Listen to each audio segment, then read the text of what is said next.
Hello,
welcome to the 12th Duels Challenge episode 6.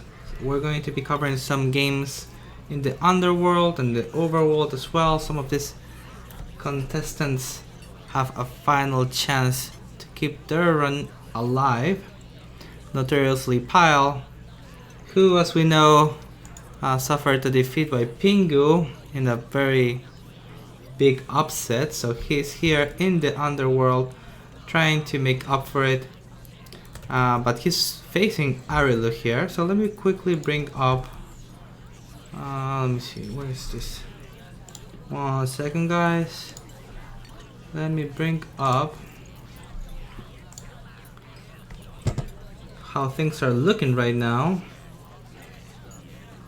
Right, so here you can see a lot of players are still alive. We know that Pingu, he's been tearing through people. I think he killed 5 just by himself here, and he took a lot of lives from other people here as well. But people that have died to Pingu, they have another chance in the underworld.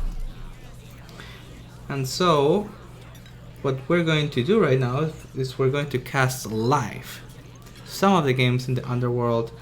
We've got Pyle and Arilu facing each other, and whoever makes it is going to face out against Ziggy, I believe. I think that's correct. Yes. And then they might advance in the underworld and eventually face off against, for example, Shadow and Kularu. And if they make it all the way to the underworld, they have a chance coming back to life and then going to the last challenges of the duels. Okay, so welcome, guys. This is gonna be good. It's gonna be a long night. Hope you are all comfortable. Get some popcorn. Alright, get your dinner ready. Okay, this is gonna be good. So let's get started. Our contestants are already here. We've got these 2 revolutionaries, Pyle and Arilu.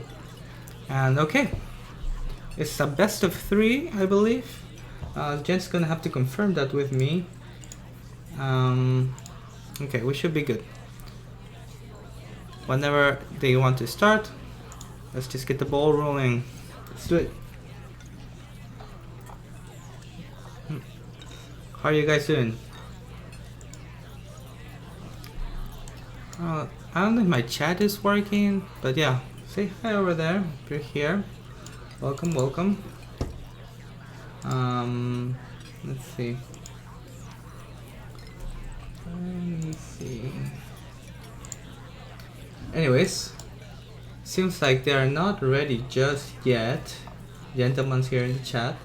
So I guess we can talk a little bit more about the current status of things. So somebody ready. Pyle is ready. Okay.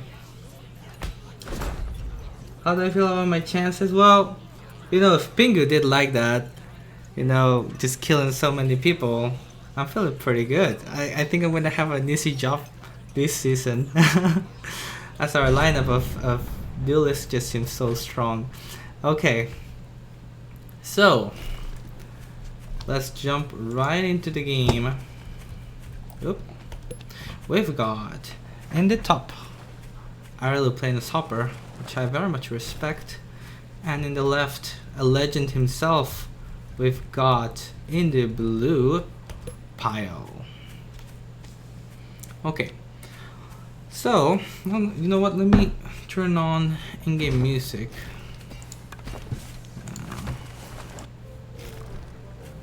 This should be good. Alright. So let's see what we got. We've got 2 Badger decks. Both of them seem really strong Badger decks because they both have this frontline unit for them. In the case of Pile, he's counting on moles, and for Arlu, he's gonna use some chameleons to tank for that Badger as she revs up. So very interesting. Both players going for mines. Mines doing pretty good. They're being seen quite frequently lately. Oh, wait a second. Oh, it's gonna go off. This is gonna be good. Cheeky Pile. Boom. Okay. First blood. I like the music there that goes along with that. It's for Pile with the cheeky 5 farm double mine. Gets the 8th pick. You know, I guess that's worth it. Normally never works, but just kind of flexing his Pile. Going for double squirrels. It looks like he's just gonna push out. Maybe put some light pressure. I don't see this working, but at the same time, Arilu started with 8 farms, I guess 7 farms, chameleons, and now Pile here is going. Wow. Okay. Well, somebody wants to be done with this pretty quick. Confirm, gentlemen, for me, please, if this is a best of 3.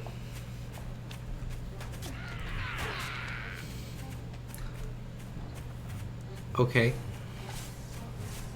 Let's see. Those 2 mines aren't always. Okay, I need to fix my chat here. There we go. Best of 3. Okay, good. The chameleon went up though, so that kind of deters Pile completely. And I think that's a very wise choice because the chameleon just kills squirrels so fast. Ooh, look at this. This is actually, I really like this. Okay, so let me explain what's going on. So Pile put some early pressure. He got a slight economic advantage by killing the pick with mines, which is, you know, unusual. You can pull it off, but normally people respond with like an early tier 1 warren, and then the other one sells the mines and so on. But what happened is that Arilu built some chameleons and that deterred Pile, so he fell back. So chameleons are really strong, right, at killing tier 1, but they have this one weakness, is that they're really bad at killing things under warrens. So what is Pile doing? He's just putting a bunch of warrens and a tier 3. And Badger obviously destroys chameleons. So I think that's a really good call from Pile. But you know, Arlu, he's putting down a lot of mines. Both players, I guess. Arlu is claimed. Oh, never mind. He sold the campfire, and Arlu has no idea. I don't think they have scouted Pile at all. Pile's getting away with the Badger plus 5 farms, which is just complete madness. But at the same time, Arlu is just, you know, hanging tight, not pressuring at all. So I think Pile's just going to be in a very, very good position here, coming in with the Badger as soon as that comes out. Even if this Badger rush fails, he still has 5 farms extra, and Arilu has not capitalized in either the farm opening or the Badger being built. So Pile has an economic advantage and a tech advantage. In fact, oh, he just gave up. Well, I wanted to see some more blood, but I think, yeah, I really oh, is this a desync? I don't see him. What happened here? I don't know. It looks like desync. It's live, yes, it's live. Welcome guys, Gabeney, Kolaru. It didn't look like a desync. It looked like he just crashed. Morning bunny, what's up friends? How are you doing? Alright, so let's wait. Weso, what's up? Let's wait a little bit. Oh wait a second, why am I prepared all of this. I even had my my layout over here. I just forgot to put it. Okay. Anyways, let's forget about Ariel. Let's wait. Let's wait for Ariel just a bit. In the I think he must have just had his computer crash or something. But you know, if I were to call it, I would give that win to Pilot. Give the W. Yeah. I don't know what's going to be the ruling, gentlemen. What do you think? I think this first game would go to Pile, even though there wasn't anything that really happened. There wasn't any units being destroyed. It's Pile's win. Yeah, I agree with that. Okay. Welcome guys. Welcome guys. In the meantime, I'm going to go over a little bit. Is the music good? Okay, he's back. Never mind. Let's go over to game number 2. Next time I'm going to start it a little bit earlier so that I can go over some more introduction. I really locking in a random deck. Oh! No, actually it's the same deck. He just picked really quickly. Okay, best of luck. I hope there is no more DCs and there's a lot of blood instead. So spawning in the bottom, we've got Pile playing as Belfied, and here in the right corner we've got Arilu, relatively new common player. I don't think I've heard much from Arilu or casted any of their games before, but I've seen their name show up time and time again lately, so that's good. Good to see new fresh blood. Unfortunately for Arilu, they're going up against an absolute legend of the game in Pile, who, you know, it was known at a time to he basically, there's a Pile deck, guys. Okay, that's how much I have to say, right? Everyone knows the Pile deck. Everyone that's been here for some time. It's just like a style that only Pile would play and would make work. Until Lizards got nerfed into oblivion. But yes, it was Lizards and 5 structures, and then there was another one. There's like some variants that he developed. Okay, let's see what's going on here. 8 farms openers, nothing too special. Looks like Pile's gonna go for, never mind, a bunch of squirrels. Is he gonna sell? Nope. Just going to go triple squirrels. That's something that you'll see if you're going to open like a tier 1 into tier 2 into 2 tier 1s, for example. Then you just build your tier 1 and then you just build your tier 2, right, sequentially. That's fine. That's pretty good because then you have like 2 squirrels to protect your tier 2 warren. But if you're just going for tier 1, one thing that, you know, more veteran players would do is that they will just save up the food until they have 180 or 120, then plant 3 warrens at once. That helps them get the production faster, and it's relatively safe because it's not like you're going to be punished for that normally, since tier 1 builds so fast. Okay, let's see. Oh, some mine baits. Does Pal know there's a chameleon here? It looks like it. Oh, Chameleon shows up, he should completely run away. Oh, a huge victory for Arlu. I think it was like 1 squirrel for 5. Let's see, Pam, what's up? Pancakes, Kalaru. Good to see you guys, good to see you. Ooh, takes the squirrel down, that ferret does with the first shot. So we got an epic match here in a ferret against chameleons. Once the chameleons get in there, it's like extremely one-sided. Like the ferrets, they don't even stand a candle. Wow, this is doing so much damage, guys. Ooh, could have killed that pig too.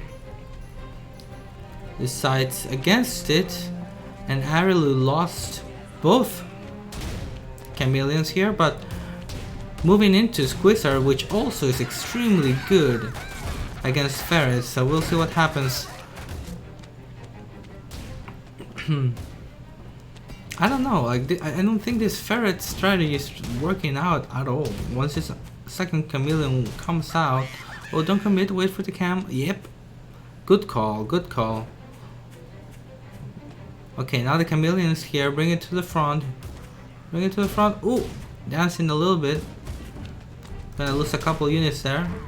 Lost a squirrel there. Lost another squirrel there. Ooh, another one.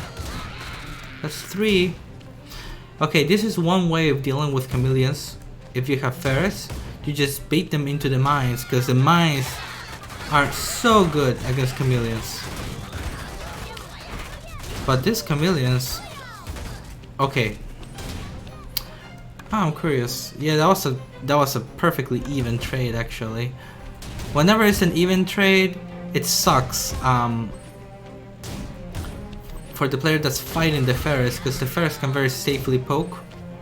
So any like even fight favors the tier 2 player, right? Because the tier 2 takes forever to rebuild, while Pal can immediately pressure with the ferrets. Okay, okay. Dino's here. Comrade Solomon. Okay. But now that one chameleon is up, ooh, the chameleon bites the mine. Bad idea. Wow, okay, this is actually... Guys, this is harder than it looks, okay? For the chameleon player, actually for the ferret player, I mean. Like, what Pyle is doing is so hard to pull off. Look, he's been playing with these 2 farms dead, okay? For a very long time, and... Like, I tried to do this against Tosh yesterday, and I got wrecked. Like, the chameleons just stomped me so hard. This is not an easy thing to accomplish. But I tried it with MGs, I didn't try it with mine, so I think I should try it with mine. Just stealing some ideas. Ooh, another. These ferrets are... Oh, he's getting so much value out of this.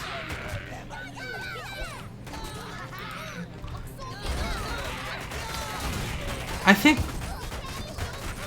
Ooh, okay, the chameleons got on top of the ferrets. They're doing a lot of damage. Okay, what you gonna do now? Gonna keep fighting? I think so. This squirrel advantage is overwhelming. It's gonna snipe another pig.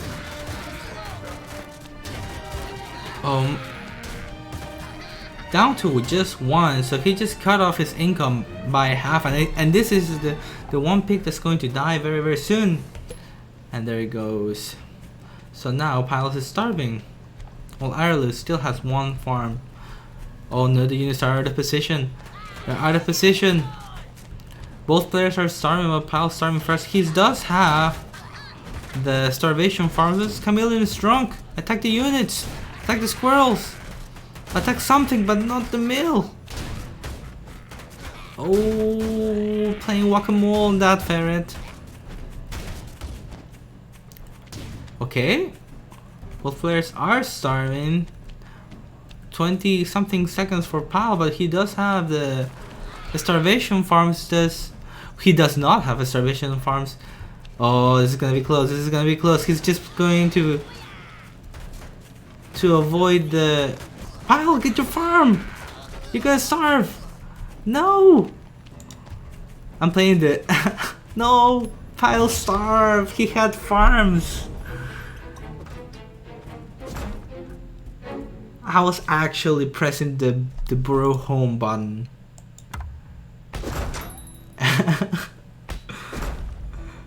I I think Pyle forgot that he had farms he could have just put in his main. That's a big mistake, because if he had done that, I think he would have won by starvation, since Arlo didn't have any farms. That was a great game though, that was funny. Ghost, what's up? Cutter John. Oh, Ghost. It's been a while since I've seen you around. Good to have you back. Here in the north we have Pyle playing Spellify. And in the bottom right, we've got Arielu playing Hopper. 1-1. I thought that this was going to be easy money for Pyle, but not quite. As Arielu is showing us some phenomenal chameleon pushes. Really shows how hard it is to beat chameleons with ferrets. Gonna go for more mines? Mine shenanigans? Nope. Okay, so Arielu is playing the same deck with the Badger, the chameleons. Actually, is it the same? I think so. Actually, in both cases, I think it's the same deck. Pyle opting for ferrets and moles, while Arielu is going for the lizard chameleon, so a little bit more strength in the tier 2 phase. Very interesting that Arielu is playing Badger without pigeons. Yes, this is live. This is live. I find that very interesting. But then it kind of makes sense now that you don't really need pigeons to play the Badger, because there's things like water healing, and now Badger has 60 health instead of 65, so it's not too hard to naturally heal Badger back up to 60 max health. Okay, Arielu again going for the chameleon opener. It was proven to be very good, very handy. And Pyle is going for mass squirrels, which is good. I mean, I'd like to see some moles, because I think like squirrel mole is much better against squirrel chameleon than just pure squirrels. Ooh, okay, look at that. Isn't the chameleon to clear up some mines, and of course health regen kicks in, or reptile regen. Looks like we're gonna get finally a game with 2 bases. Let's see. Oh, what's gonna happen here? So, because it's really important, if the mine hits the chameleon, that's what you really want the Spile. You want the mine to hit does hit the chameleon. The chameleon is really low. Wait, it didn't. Never mind, I lied. Huh, wow, okay, well, squirrels are good units, as it turns out. I thought that the chameleons were gonna do much better than that, but hold on.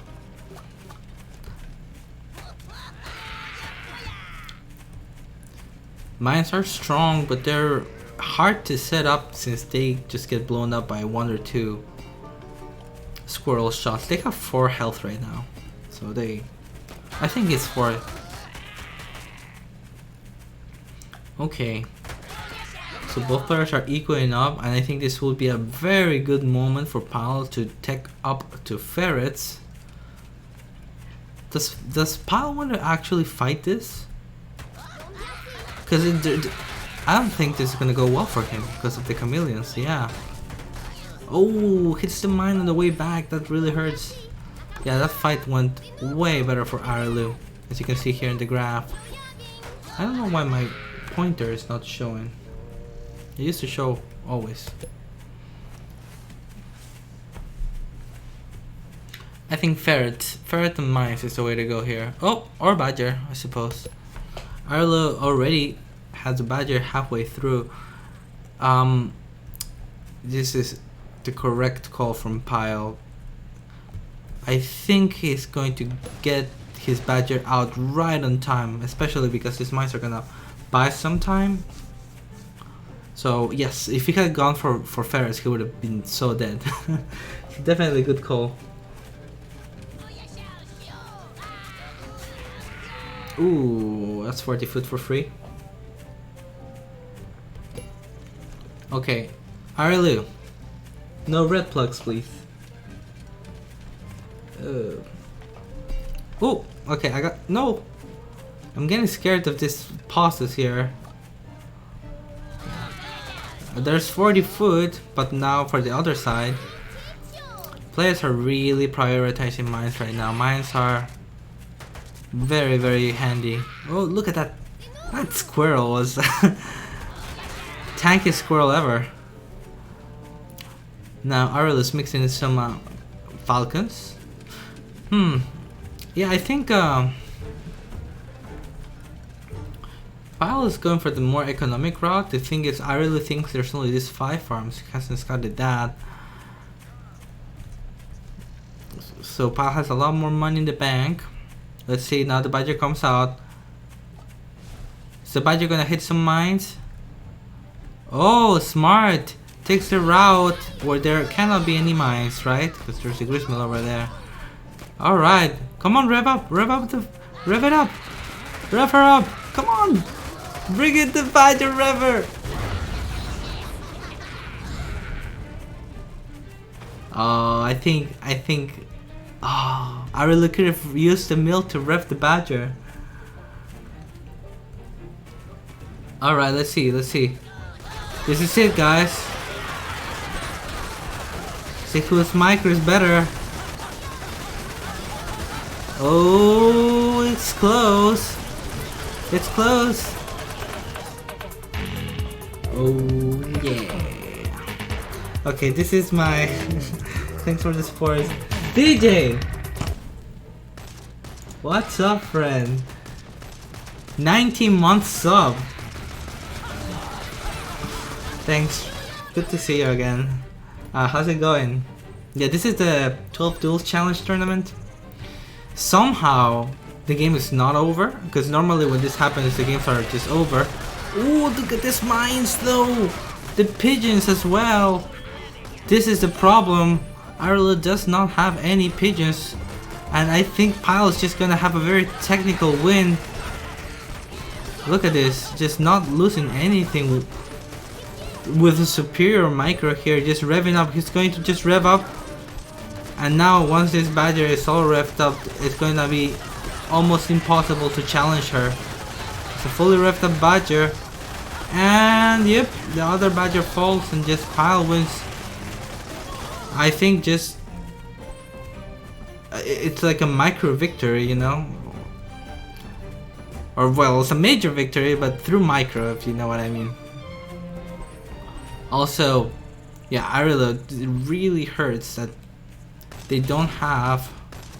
Oh! Wait a second! Oh, I could have jumped right when the mine hit. I think that Badger would have been dead. The lack of pigeons. Okay, just engage. You gotta engage. You got a big army, actually. Ireland can make this... can still win, but this Badger keeps taking some kills left and right. Come on, you gotta engage. You gotta engage. You got the Falcons. You got the bigger army. You can do this. Yes!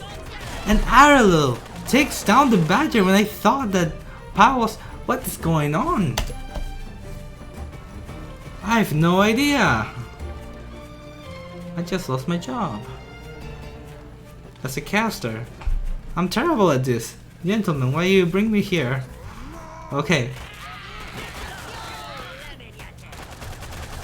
Yeah, I don't know what to predict anymore.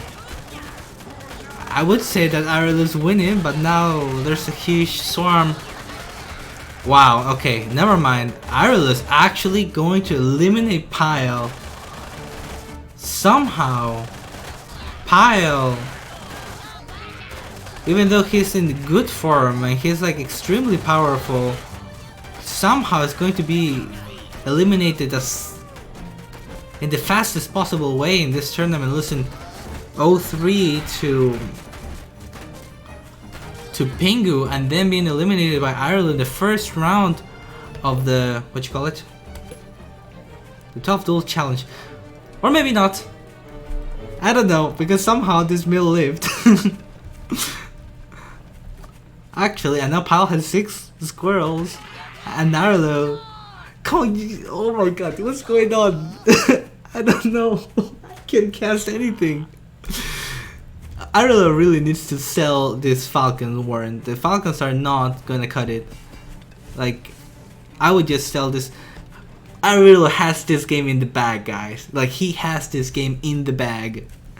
And I'm afraid for him that he's just going to throw this game. What is going on? Somehow, Pyle sneaked up a meal here. I think it was when he attacked so that the meal would tank. Okay, Pyle is starving. This is unfortunate. Okay. Pyle just... I don't know how you come back as Pyle. The two chameleons are just too good. But maybe if each chameleon eats a mine and they kind of die for free, and then all the squirrels only attacked this meal, and so he like loses some squirrels, while the 6 squirrels are just shooting at piles. I don't know. I got nothing.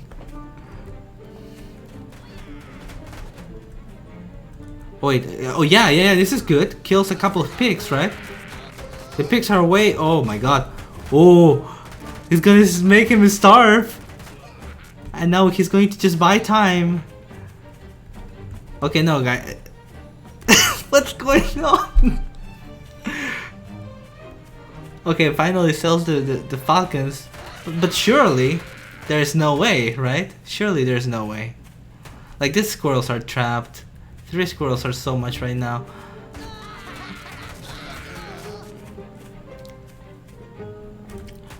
Oh! He's gonna kill 2 more pigs! No! No way! There is no way, no. I refuse to believe that Pyle actually wins this. No way. Okay, 3 squirrels and 2 chameleons and 2 more pigs. Let's see if actually Pyle maybe kills 2 more. I can't believe this, guys. This is... I can't believe this. Pyle actually... Okay, he's actually going to go in now. It's so hard to hold. It's 2 chameleons and... Okay, he's going to focus on the squirrels as he should.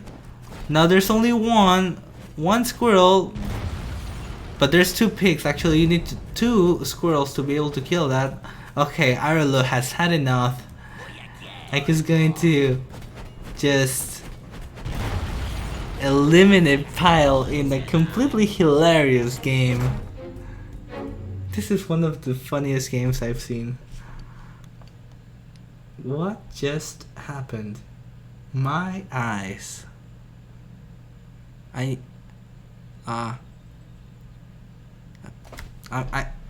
I'm grabbing a beer, guys. Hold on.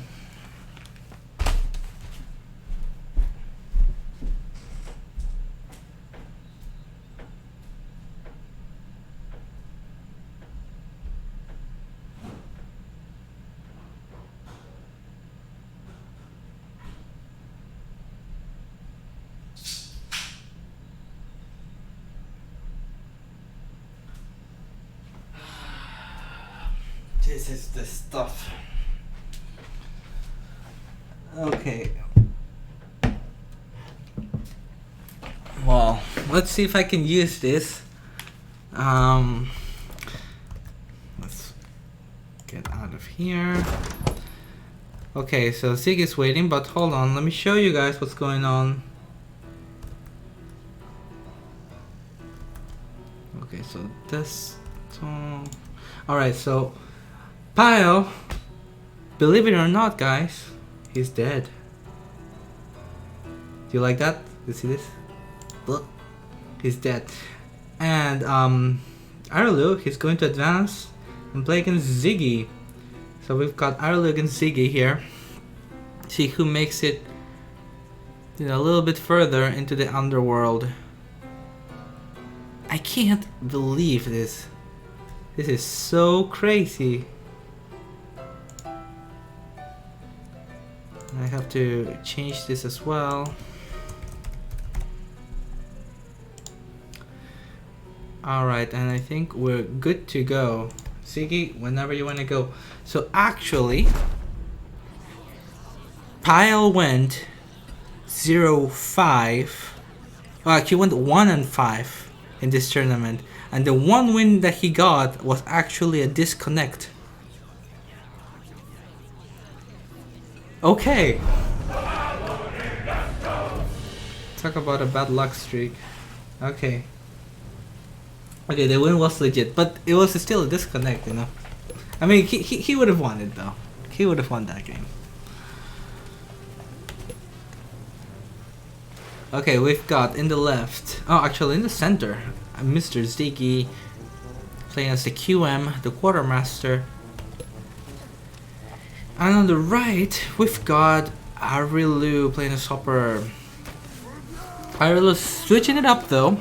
He's probably Ziggy. He probably knows. They probably know that Ziggy is like watching. It's like, okay, look, Arilu's playing Badger, so I'm going to be sneaky. I'm gonna play like 3D chess with him, and I'm gonna get a Kasha, because Kasha does really well against Badger, right?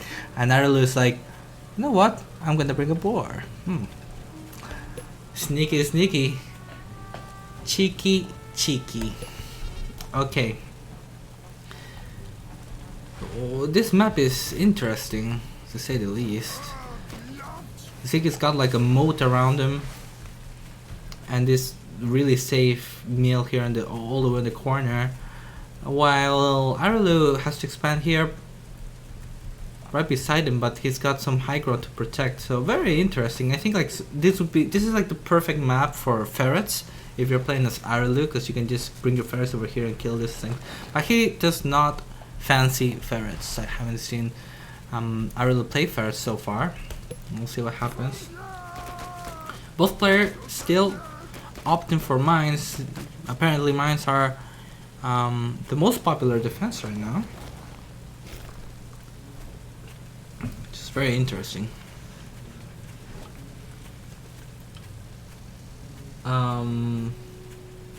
Okay, let's see. Oh, that's true. Okay, let me hype it up, okay, Kalaru? I'll rationalize anything I can. You know, I am a scientist by training. That's right. Call me doctor.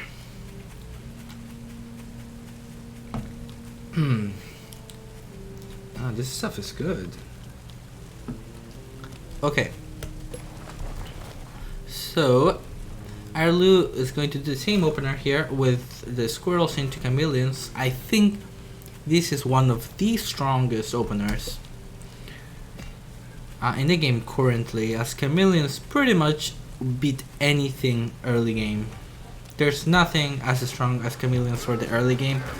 So if you're opening with chameleons, as long as your chameleon warren isn't exposed and the bases aren't too close and there's any shenanigans that you can lose your chameleon warren and completely just throw the game.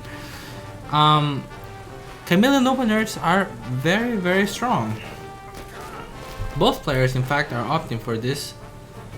Completely mirror builds, although I think Arilu got his tier 2 warren a little bit faster.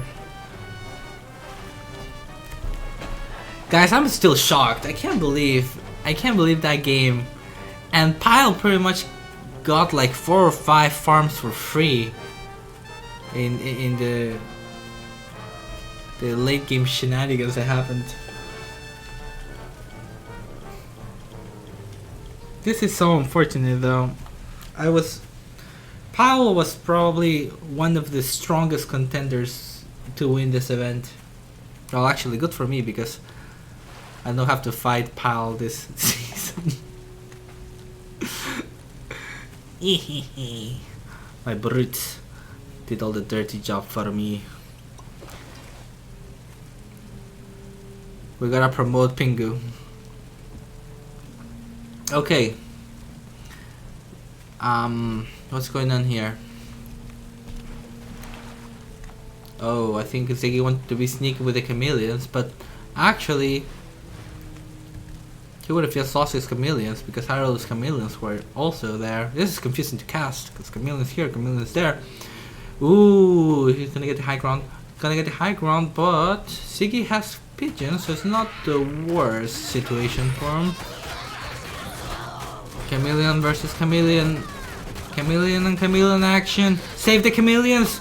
Ooh, excellent job! I really managed to save both chameleons. I just only pull back the chameleons and then just have the squirrels kill each other and trade. But wow, this was a phenomenal exchange for Arilu, saving both. I think both? Did one of them die? No, both of them are there. Wow. Look at this. Oof. Ouch. Yikes. Alright, so with this advantage, what's Arilu going to do? He's going to sneak in a boar. This is perfect. I really like how Arilu is playing this game. He's playing aggressive, he went in, did the damage, got out, and the armies were mirrored. It's not like Ziggy was doing anything too greedy, but he still manages to get a phenomenal trade with some good micro here. This is highly committed. Huh. I think Arilu could have just taken that fight. That would have been disastrous for Ziggy because the retreat path was underwater. Interesting call. But at the same time, there's no reason to risk anything at this point with the boar on the way. Ziggy has 4 chameleons, so this has to work for him. This is it. This is it for Ziggy. He needs to get some damage done with this, else it's lights out. But there's a falcon that precisely spawns to defend and repel these chameleons. This is a complete disaster for Ziggy. Destruction. Okay, but at least the boar is supply block, but this is looking worse and worse for Ziggy. What is he going to do? You see, chameleons are really strong, right? But they're kind of bad at attacking because of the one range makes them get kited, and then there's falcons and other late units that are flyers. Well, actually just all balloons, you know. Chameleons are strong, but they don't really contribute that much into attacking, and Ariel is just doing so much work. Let's look at this. Oh, just brutal. So it's not like chameleons are OP, you know. Chameleons are really strong, but they've got their downsides. Okay, let me catch up on the chat a bit. It's good to see you guys. Blue Coon is here. Hello Karpa. What's up, friend? Here we go. Mr. Sticky knows. He probably scouted the boar warren, and he probably knows that, I mean, if this doesn't work, then what's left? You see the chameleons kind of just derp. They didn't kill anything, and okay, now at least kill that pig at least. Oh, this is harsh. This is harsh. Okay, the boar is unsupported, so it's the best time, I guess, to actually try and fight the boar, probably. I don't blame him for trying this. Wait a second. Oh, smart switches focus. Okay. Can you save that? This boar is so low, Ireland does not have pigeons, which is a huge deal. I think this boar might just be overcommitted here. 6 HP, 4 HP goes down. And now actually Ziggy is in an okay spot, I think, because they've got the much better farms. It's got the 2 chameleons going to be easy for these chameleons to just repel the invaders here. And somehow Ziggy is turning this around. What a twist! Okay. Oh my god, this game's, man. Oh, my eyes is fucking. I can't.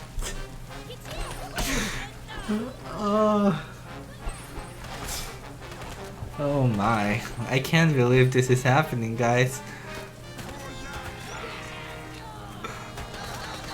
This is So far, this has been just like the highlight of my month.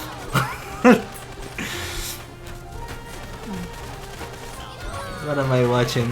I completely discounted Ziggy. If you had given me like this replay on 21 Duels Challenge when I was casting back then, if you guys knew, I tended to just fast forward things. I would have fast forwarded the whole thing. But hold on, did Ziggy throw? He kind of did, but he's still in the lead, I think. Yeah, look at this, bad trades. The execution is not there for both Arlo and Ziggy. Arlo losing the board like that, and Ziggy then just losing so many units. But still, we'll see. Okay, Ziggy wants to come back here again. They know they've got economic advantage for the moment, and also like this mill is so low, so they can win any fight, kill that mill. That's pretty much game over. Maybe even trade. Just sacrifice units, kill the mill before it before it just heals. Okay, here we go. This is it, guys. This is the fight. I think this is not a good idea. I think Ziggy should really wait until his Falcons and Camilla. But if he can just sneak in very quickly, just sneaks in a kill. Oh, this was not worth it at all. What am I even talking? This was a complete disaster for Ziggy, I think. I think it was unwise to attack before his other Chameleon and Falcon came out. And now Arlo is going to come in here for the kill. I think that's it, guys. Arlo threw, but Ziggy threw harder, and so Arlo is going to win this game. Oh god, it's like breaking the fourth wall 5 times. This game was a complete roller coaster. Okay, no, don't go away. Don't go away, Arlo. It's best of 3. Bring him back.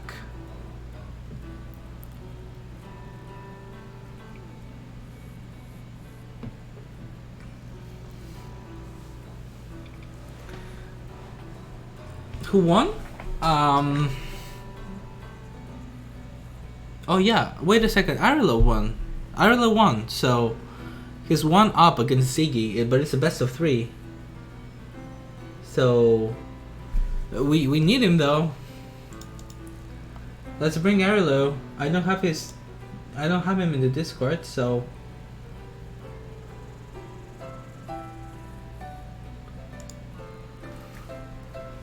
okay. Well, let's bring Arlo back, and until that happens,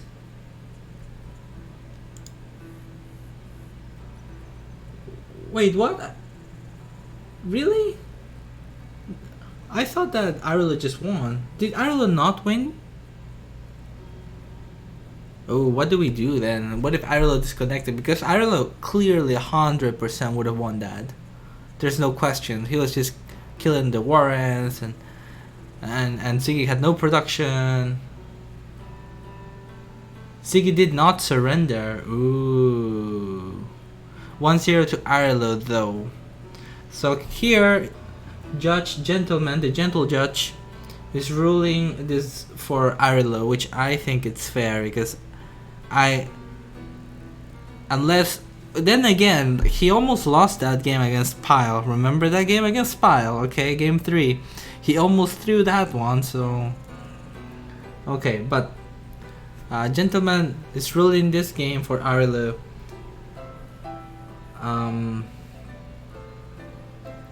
Tosh saying also Arlo won that, no doubt. Okay. Ziggy should concede if he is honorable. Okay.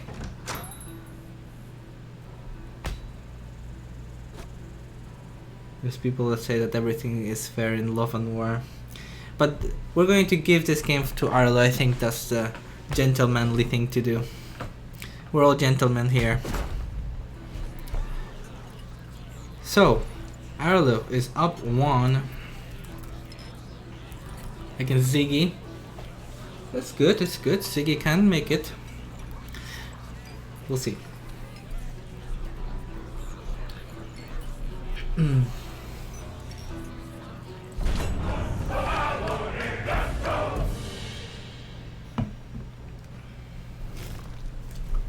Okay, so we've got here in the bottom Mr. Ziggy, and in the north we've got Arilu. Okay, Arilu is going for the Badger. He switched it up. He realized, you know, he brought the boar out, but Mr. Ziggy really likes falcons, so maybe he wants to try Badger, or maybe just confuse Ziggy a bit. And Ziggy actually is not going for Kasha this game, so that's a plus for the Badger, I suppose, but now there's snakes. Which is probably snakes is the most efficient unit. Probably, yeah, against Badger.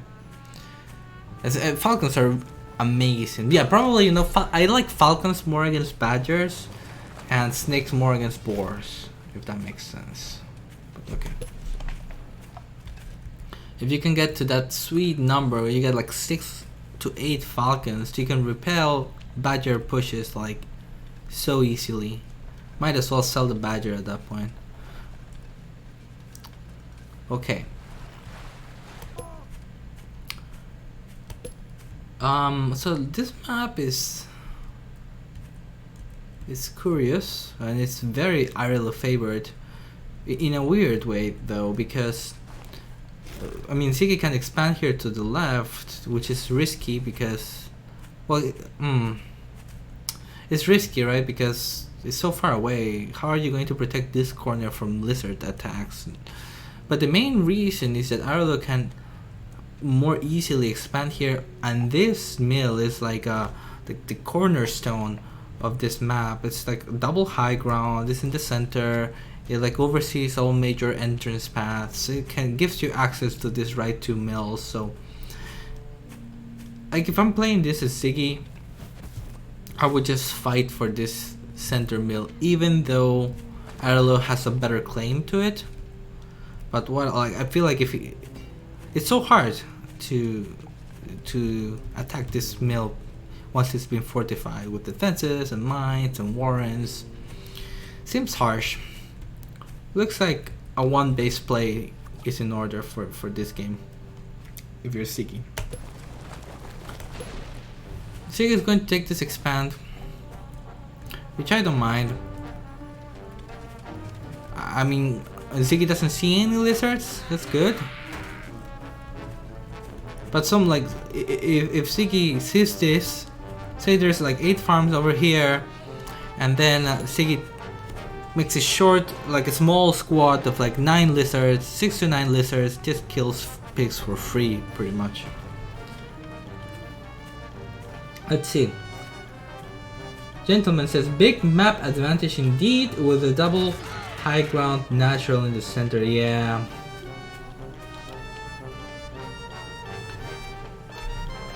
Indeed. Okay. But, well, I guess Arl is not expanding yet. Oh, he's going to see this. This is key. Does spot that, falls back, and I would just make like 6 or something. Lizards, 1 lizard not so good, you know, but a few more lizards would be great to harass that thing in the corners. It's so hard to defend. Okay, what's gonna happen?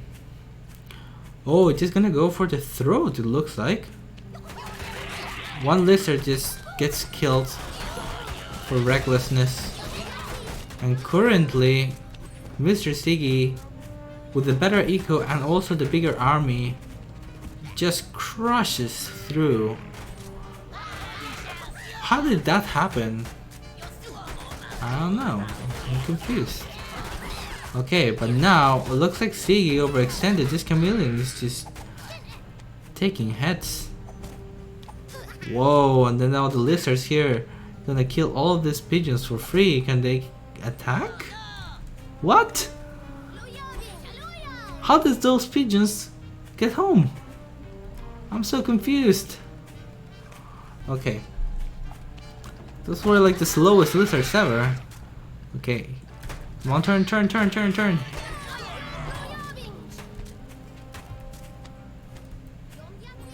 You don't need to like... He could just put farms here, grab 9 lizards and attack with just the lizards. You don't need to actually all in this. But Ziggy's units are completely out of position. And that's... Oh my gosh. Save the cam! Good save. Good micro. Arlo I can see why Arlo really likes the chameleons. Oh, save the cam! Save the... It's still alive with 1! Okay, finally goes down, but... certainly did a number.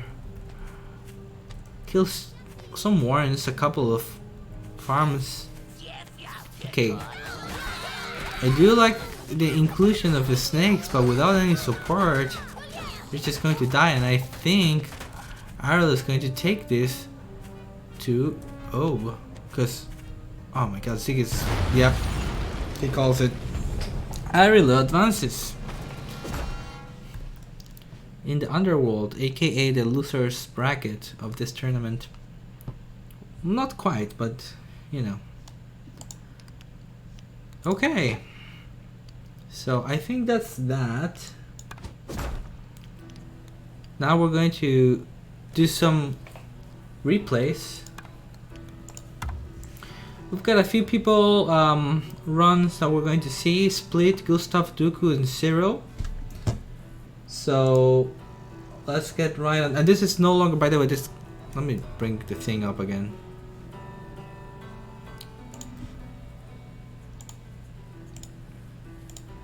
Okay, so Ziggy is dead, so Arlo is the one that's going to advance here in the underworld. But for the actual, well, how do we call it? The overworld? Is that how we're calling it? We have a few rounds that we have to look into today. Today's episode we have Split, Cyril, Dooku, and Gustav. So Split is here, Gustav is here, Dooku, and where's Cyril? Oh, wait. Where's Cyril? Well, one of them. He's over there. It's one of them is the one. Okay, but Cyril. So okay, let's just. So this is the overworld. These guys are advancing from Pingu, and they're going to try and beat these duelists in order to eventually challenge to be the revolution leader. Let's start with Split. So, how many lives does Split have? Split has... Split... Sorry guys. Split has 3 lives, okay. So, let's take Split. He has 3 lives and we're going to get on with the games. First up is going to be Split against Parzival. Then the next duelist is... oh well, we'll get there. Alright, so let's see. Split versus Parzival game 1. Let's see, make sure everything is fine. Okay, I hope it's somewhat clear. Split versus Parzival game 1. Let's go.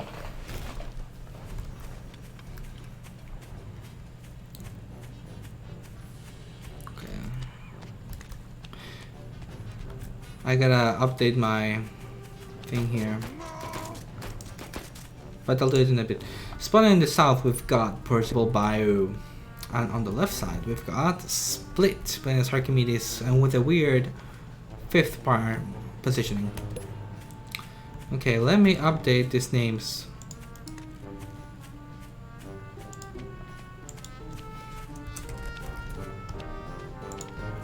Split goes here. And Parzival is here. Okay. By the way, Gent, how are we going to do this? I just do like all of Split duels, or do we just do Split versus Parzival, then the next one against Parzival, then the next one against Parzival? Let's see. So, well, this is an interesting map. It's quite rich in mills. It's huge and it's rich in mills. This will be like the perfect map to place an RT, but there's no artillery. In fact, nobody here is playing with any sort of defenses, curiously.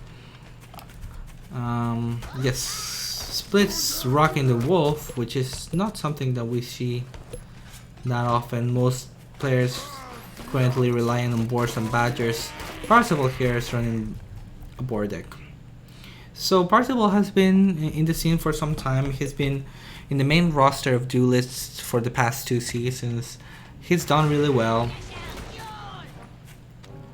I think he eliminated he did really well in last episode, which was casted by Tosh. You can see the previous episodes in Big Pimpy Tosh channel. And Split is relatively new to the scene, but he has some experience in tournaments, so. Alright, what's going on here? Parzival's, this is one aggressive mill. I would understand if he was playing for snakes or ferrets, but he's not. He's just going to attack here, but Defender's advantage is really strong. Split repels his attack, and now Split is in a huge commanding position here. He's just gonna push the issue. This might snowball into the game, honestly. He's going to keep going. Somebody stop this madman. Wow. Okay, well that was fast.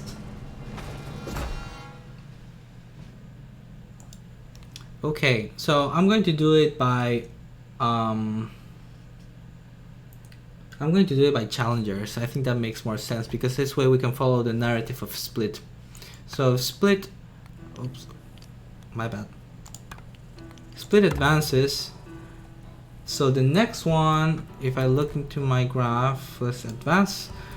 He's going to fight Ansu. So Split against Ansu, game 1. Let's go.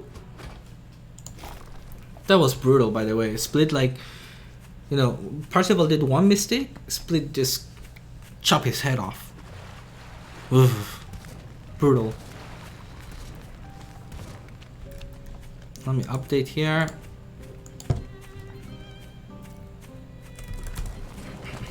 You know, I was just speaking about how great Parzival is, and then he died.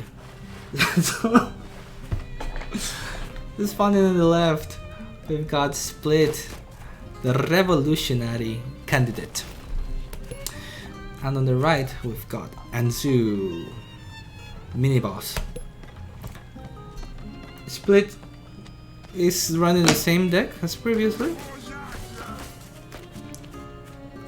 I think it was just, it wasn't, I mean, Split, sure, he recognized the huge mistake that was done by Parzival and capitalized textbook style, but it wasn't like he did anything special. It was more like Parzival threw the game terribly. So let's see if Ansu really gives him a challenge. Alright, so far quite normal, but I gotta give this map to Ansu by a lot. In fact, look at this nice double high ground natural with a moat. This is as safe as it gets, guys. And not only that, but you can actually siege downstream here to Split only natural. That's just brutal. No ferrets though, so that opportunities, or RT, that's kind of out the window. But he could put MGs down here on the first high ground. He puts some MGs there, and then he can support a ground assault. He doesn't even need to do that because he's got 2 campfires. This is really going to be harsh for a split. Probably needs to do some tier 3 rush or something. Because how do I assail this moat with double high ground? Sounds risky. Okay. Both players are going for the chameleons. You know, in this type of game, maybe the chameleon opener is not the best. Because it's not like you're gonna be attacking. It's almost impossible to attack this. Oh, maybe I'm being too harsh. Maybe I'm being too harsh here. What does Anzu have to do? He just fortifies his position and gets a lot of farms, right? Maybe if his split had something like a badger or boar, maybe could do some strong play. But this seems very hard for the tools, the deck that he has. Although, actually, I just realized this. Look at this entrance. There's this entrance that's guarded by only a campfire. So there is actually a viable. I thought that the only way to get up here was through this mode, but there's this pathway, the campfire way. That would be the way to attack. So actually, not as bad as I thought for a split. Split's going for the wolf too, so that's good. He's gonna have a tech advantage unless Ansu attacks, but it's not like Ansu wants to be attacking. Okay, I'm thinking too much. I need more beer and less thinking.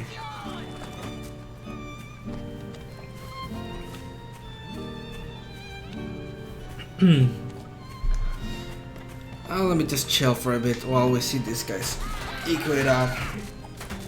You know, I went to my first baseball game on Friday. My boss actually gifted me some tickets because he had some conflict, and it's like one of the most chill experiences. Wait a second, I'll tell you guys. This is not the time to talk about chill stuff for sure. That's a stream of lizards, chameleons, and squirrels. Fury is just killing stuff, but somehow this decisive assault is getting thwarted, repelled, disbanded by Split's defenders. I should have said Split. Okay. So I'm not exactly sure why Ansu is attacking when he has like such a clear map advantage. Now that the wolf is out, it just seems like it's actually over. I think that Ansu is just 100% dead. He realized it, kind of like taps out. Is it desynced? It desynced. Okay. Alright, so that game goes to Split. Wow, okay. Interesting. I think like with the wolf, he kinda just forced Ansu to misplay into attacking him when he had a huge map advantage. Okay, so Split advances. And so the next boss number 4 will be Pedro. Do we have it here? Split should be here. Owl, okay. Okay, we've got Split or Pedro Owl on the right, aka Le Owl, and on the left side we've got Split. Oof, I'm mixing my words up, guys. Sorry. Pedro Owl likes owls, so he's running owls. We'll see if he gets to build any owls.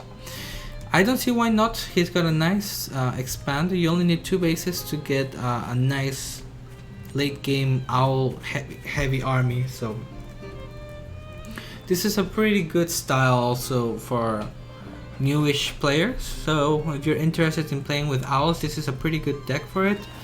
with the Falcons and the Skunks. Very, very defensive MGs. I like MGs for outplay because they're very reliable. You just put some MGs here in the high ground, farm it up, get to 16 farms, get a couple of owls out pushing with some falcons and squirrels. And if you're getting pressured by a lot of squirrels, then you just get your own skunks. Or you can do squirrel pigeon skunk pushes as well, which are very good. On the other hand, Split is playing a very, very creative deck. I've never played this deck, but I think it's very sound, very good wolf deck. Also going for the 8 farm chameleons. That's good. I think that the best moment for wolf is early. Early game wolf is the way to go, I think. Don't wait until like somebody, like say Pedro, say you go to 16 farms, Pedro goes double owl, and then you go single wolf. That's not what you want to be doing, I think. You want to be doing something like, 8 farms wolf, or get your wolf out as early as possible. Then it becomes really strong because tier 2s are just so strong in the mid game. So if you can hit the tier 2 buffed in the mid game with early wolf, that's the real strength, I think, of like a combat wolf. I was floating a lot, but Jack is not committing. I thought he was going to put an owl there for a moment, but no, Pedro is just going for some skunks, which I definitely think is wise, because hold on, chameleons here are so brutal. Oh, here we go. These chameleons, look at this. Oof. Look at these chameleons. I'm telling you, like, chameleons are great. They're just not great attacking into warrens, and Pedro just pretty much fought him in the open. So Split completely wrecked him there. Let's look at this. Ooh, my god, I don't want to see that. Okay, Split's going for the finisher. Maybe in previous patches, skunks would have done okay against the squirrel chameleons, but in this case, in the open, just chameleons completely demolished them. Look at this, 2 fights, just complete destruction. So Split is in a commanding spot here, and Pedro actually sold his chameleons. I don't know what would be the best thing to do. If I was Pedro, I would probably sell. What I would do is I would probably sell this, just sell some of the squirrel warrens and put some MGs here, and put my squirrel warrens here in the front. What's going on? Well, that's okay. All right, I think he's dead now.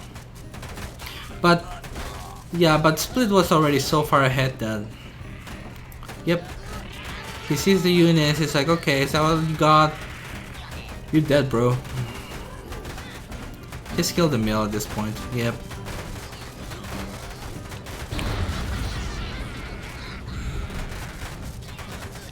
Yeah, let's trade him.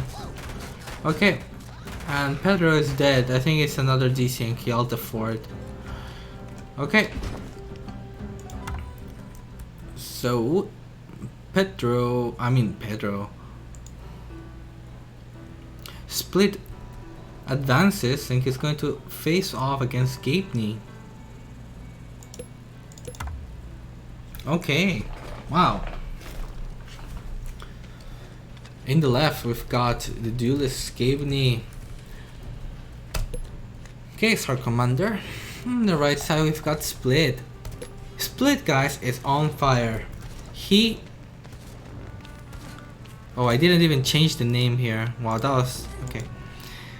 Let me just put here Gapney. The Split is on 3 lives. He's doing the I think it was James that also managed to pass through without losing any life, right? Gent?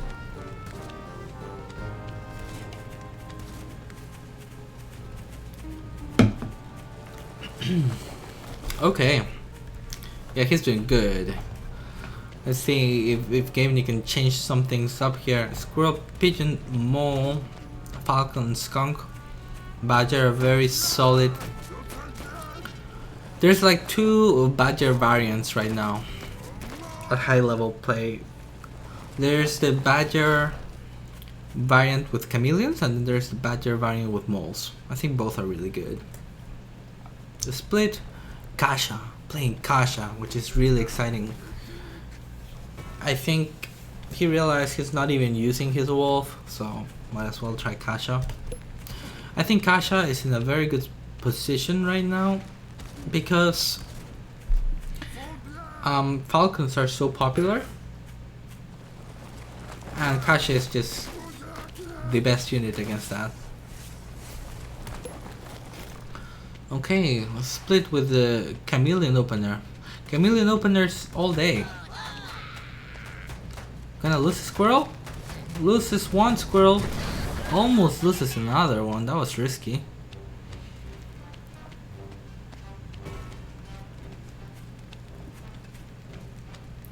James and Blue Coon are 3 lives after Duel 5. Yeah, that's possible. Look at that. Gabeney using the water healing. You don't see that too often. Smart. Okay, Split has 2 chameleons. Gonna go out. If you have 2 chameleons, you wanna be out and marauding, knowing that you can pretty much win any fight that's in the open until they start putting warrants down, which is exactly what Gabeney did, but the warrants hadn't gone up yet. And where is Gabeney's army? This is too late. Look at those chameleons completely demolishing them. And he's dead. Chameleons, good. But look, at the same time, you know, Split had twice the army size. Suspicious. Okay. I think... Is that all we're covering? I think that's all we're covering. Because I don't see Tosh here as any boss. I think that's all we're covering. So, let me pull up this. Alright, so we have here Split that advances all the way till duel number 6 against Big Pimpin Tosh with 3 lives. So that's really impressive. Only 2 other people have done it. James and Blue Coon. Good for him. He showed some really good stuff with the chameleon pushes. Those timings are pretty brutal. We're going to move on. Oh, wait a second. I want to see the predictions. Here are the predictions. How many do people predict that Split will be dead? I don't think so, because Split did really well last one. Where's Split? Boss 10, 3 Ansu, no boss. No, predictions are all good. Some people think, like Pyle thought that Split, the irony. Okay. Yeah, no, he's holding strong. I think most predictions got it right for his Split. He seems pretty strong right now. Okay, we're going to advance then to, let me see. And the next contestant is Cyril. So what is the... Can you help me out here, gent? I don't know which one of these guys is Cyril. Is it Platek? I think it's Platek. Okay. Alright. So we're gonna check out his games. He is a new player, at least as far as I know. How many lives does he have? I'm going to quickly check how many lives does Platek have. Ooh, only 1 life. Ooh. Okay. So let's show that.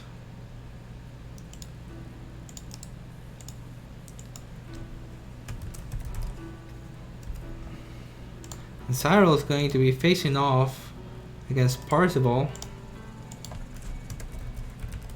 In duel number 2, he's gonna need some help, guys, so cheer him up.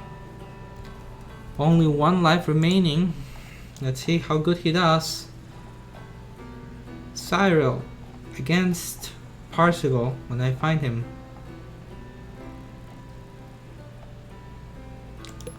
Okay, duel number 2. Let's go. In the bottom, we've got Parzival Vio, the duelist. And in the left, we've got Dr. Niematsky Plasek, also known as Cyril. Okay, so the doctor is running a very powerful mid-late game composition with a Badger Wolf. It's something that we used to do. It started out like a meme. It's actually quite viable and very, very powerful if you're looking to try out some, like, if you can get away with actually getting the Wolf and the Badger out in the field, it's almost game over. I mean, there are some things that can deal with that, but it's really hard to stop. If you have some, like a balloon wall, or if you have like a snakes plus RT can handle it, but it's normally quite hard. At least if you're running into something like Wolf Kasha, you can put a bunch of defenses and be okay. But Badger Wolf, unless you have something quite specific, if they do get it out, it's quite crushing. But anyways, the problem is not, the strength of it, is getting those units out, as having 2 tier 3s is very difficult to execute, especially in this meta, which is quite aggressive and like tier 1, tier 2 centric.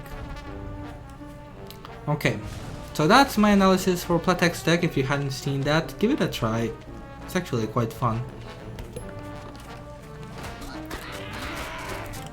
And this time from Parzival, we're not seeing any tier 2 openers, just a bunch of squirrels.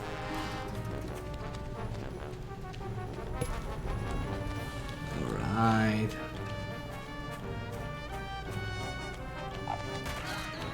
Huh. The map is okay. Yeah, the map is, I'd say the map is a little bit, well, actually the map is really good for Parzival. Never mind. This map is brutal.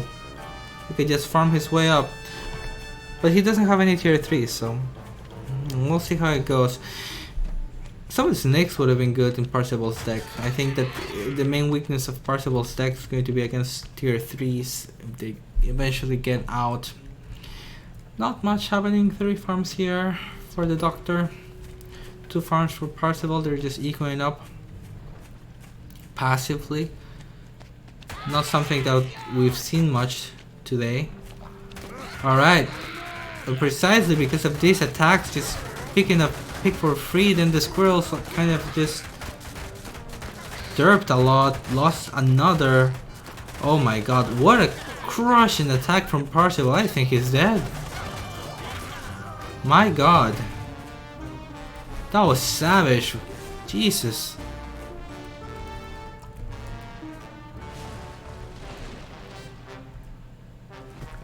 That was brutal. This is why I was just speaking about this, right? The problem with this double tier 3 decks is this meta right now is very aggressive. There's a bunch of timing attacks.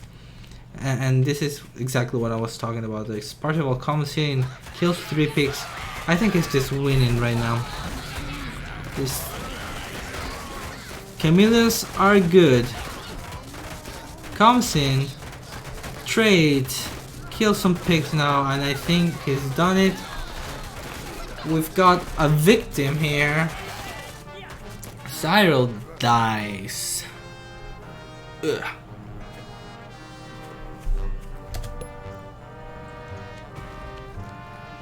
No, he's dead, guys. We can speed it up a little bit.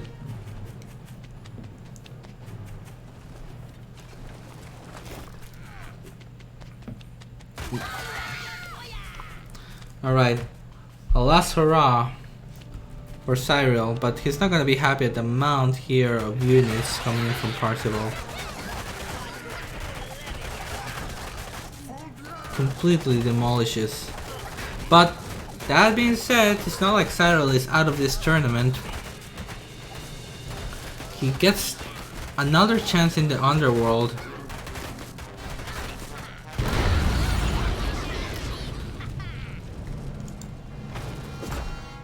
So he's not out just yet, but he goes to the underworld.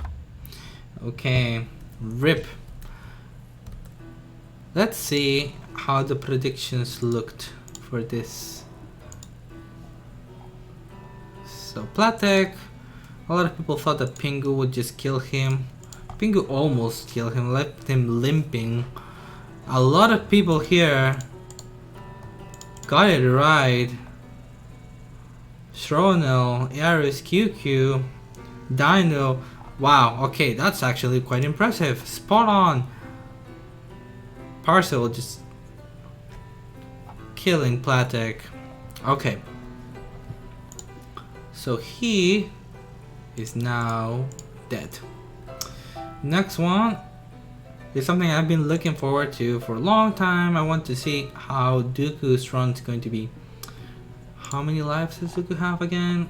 I think that he would have 3, but I don't know.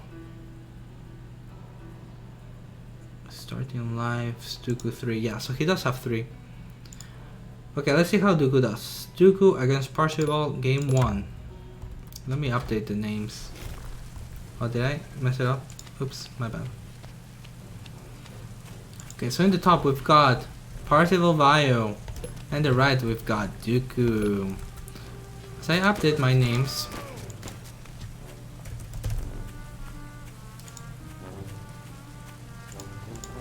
Okay.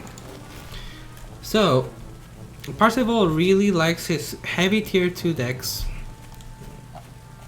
It's very similar to the one that we saw against Cyril. So I wouldn't be surprised to see another Squirrel Chameleon push. Dooku it's been around for quite a long time, and he really favors long drawn out economic games, which is awesome because we don't have that many eco players around, but Dooku is definitely one of them. So normally Dooku likes a lot playing with, for example, owls, right, or things that will allow late game compositions. His deck is kind of unusual though. I don't think I've seen him run this before with the ferrets. This is a very weird deck I haven't seen. So I'm very excited for this. Squirrel Mole Ferret. That's very curious. Wow. I don't know. I hadn't seen this before, guys, so I think that's a really cool strat. Wow, okay. This is so unusual, you know, already 3 mines. So, but there's this opening. I don't think he realizes that there's this opening into his natural. Wow, okay, the mines already paying for themselves. 2 mines for 3 lizards.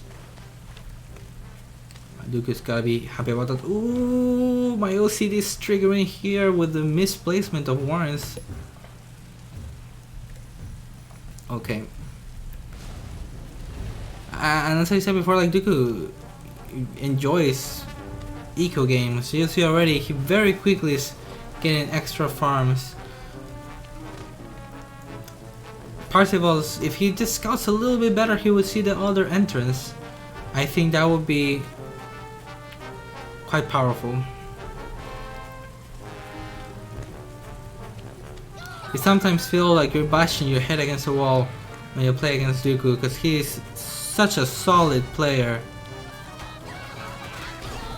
Look at this.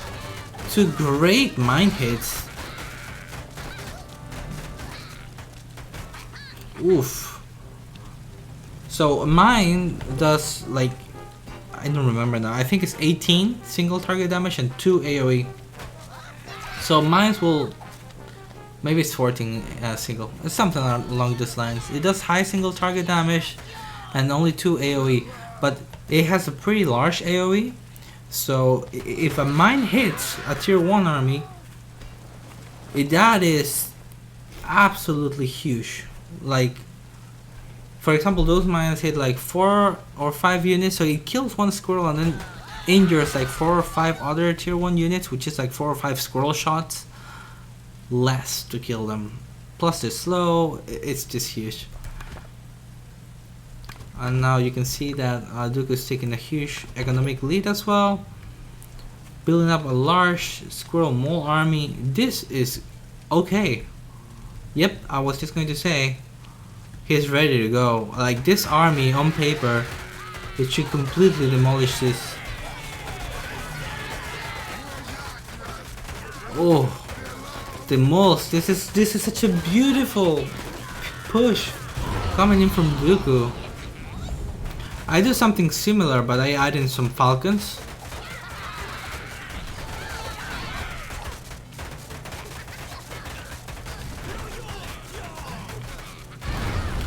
Wow, what a clean game. Very, very good. And now he's going to face off against, I believe, Ansu? Yep. So Dooku against Ansu in Duel 3 as Dooku advances with 3 lives. Let's go. Let me just update this quick. Alright guys, we've got here in the right side Ansu, and in the bottom we've got Dooku. I want to see this push again. I don't know about you guys, but I'm really excited about it. Like, it's because, like, if you get a small economic edge, right?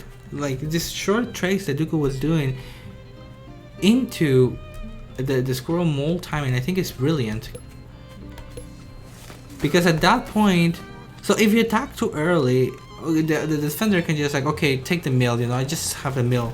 But at the time where Dooku is attacking, normally the other player has like 3 or 4 farms, so it's actually good to kill the mill. And if you use the moles to kill the mill with the structure crit, it's just so worth.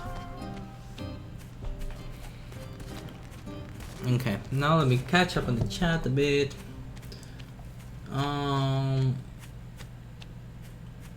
What happened with Harry's badge thingy? I don't know. I think it kind of just died out. Hope that it gets a little bit more popular, because I thought that was a very good idea, but it just wasn't too fleshed out.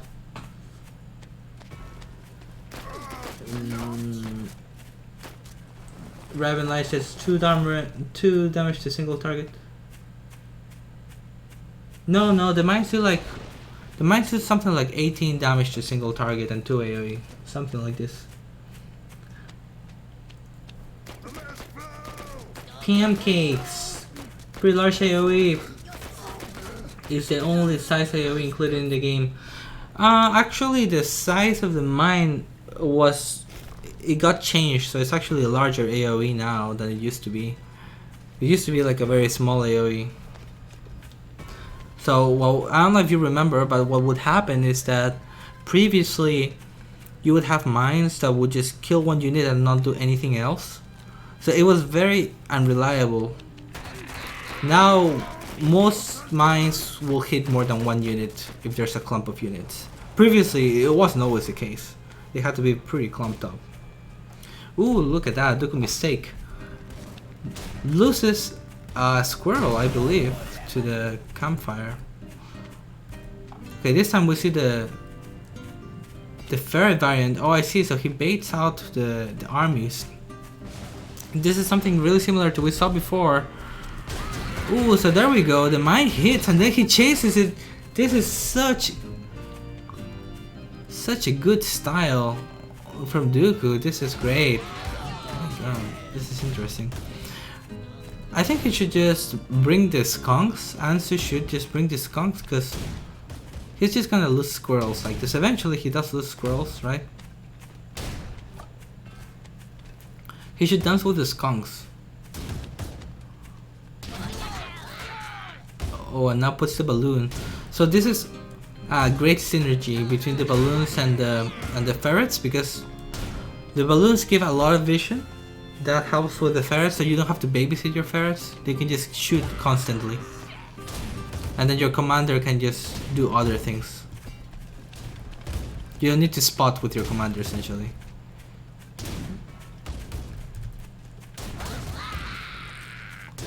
That's one squirrel. You can dance a lot, but eventually... That's another squirrel. Eventually you do start getting some attrition. That's another one. That's why I prefer to dance with the skunks. Ooh, that's 2 squirrels. Already 5 units go down in these engagements.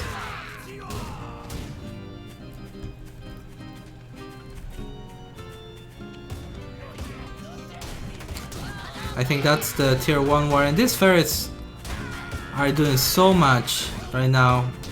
Something like 8 squirrels, 9 squirrels and a warren. Just a lot of damage right now. Ooh, almost gets the skunk. And I don't know why Ansu keeps wanting to dance with the squirrels. Clearly not working. Dance with the lizards. Dance with the skunks. Not like this. Okay, anyways, let's look at the grander scheme of things here. Dooku, get some farms. Yep, that's exactly what goes double owl. Okay, so there's 2 owls, and I think that's the way to do it when it comes to owls. You want to get 2 down at the same time, and then he can just hold this position until the owls come. Just so cool. One way of dealing with this as Ansu is if you can like harass and find an opening that's not this side that's protected. So for example, if he grabbed like a pack of lizards and went this way around and attacked this and sniped that with like 12 lizards, that would be really cool, right? But trying to just trade in this choke where all the army is just... If we look at the army graph, you see so many little down ticks for Ansu here. Loses here, loses here, here, while for Dooku is all up. So essentially, Dooku is just dismantling Ansu.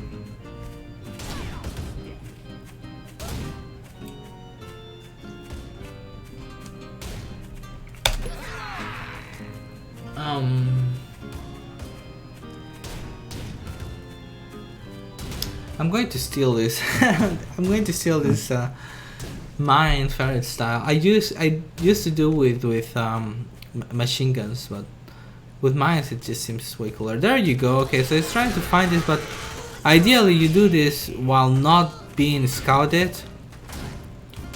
Oh my god! Oh, this ferret!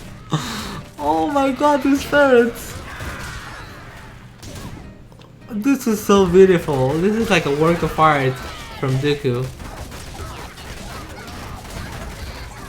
My god. Wow. That is... This one is like a masterpiece, actually. This was impressive.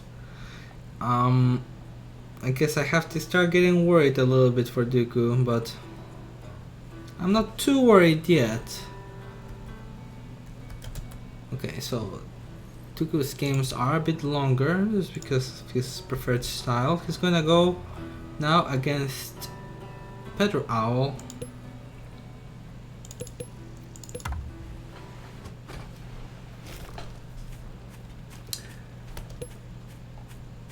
Kater John says that you can't see it, it's a work of art because playing it is so annoying. Playing against it is so annoying. Yeah, it can be a bit annoying, but there are ways. The thing is that he didn't play against it the right way.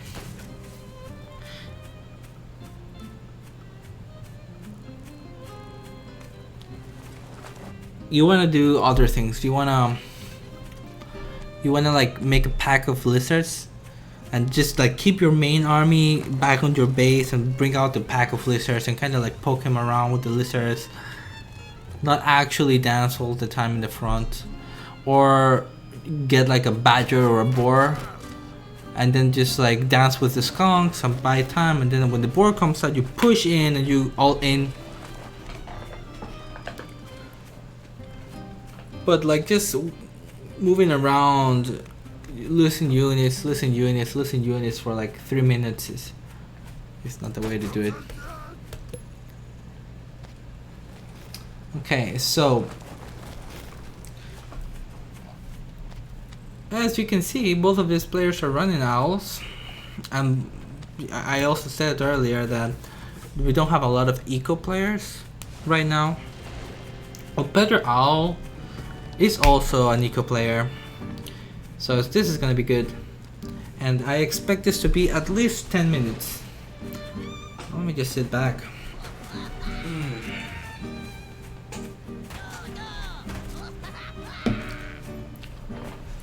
How are you guys doing? Welcome again to the 12 Duels Challenge. Some people are trying to change the order of things in Yeshal. Start some revolution of sorts. Whoever gets to the end has to fight me. So I don't know, should I be scared? We'll see.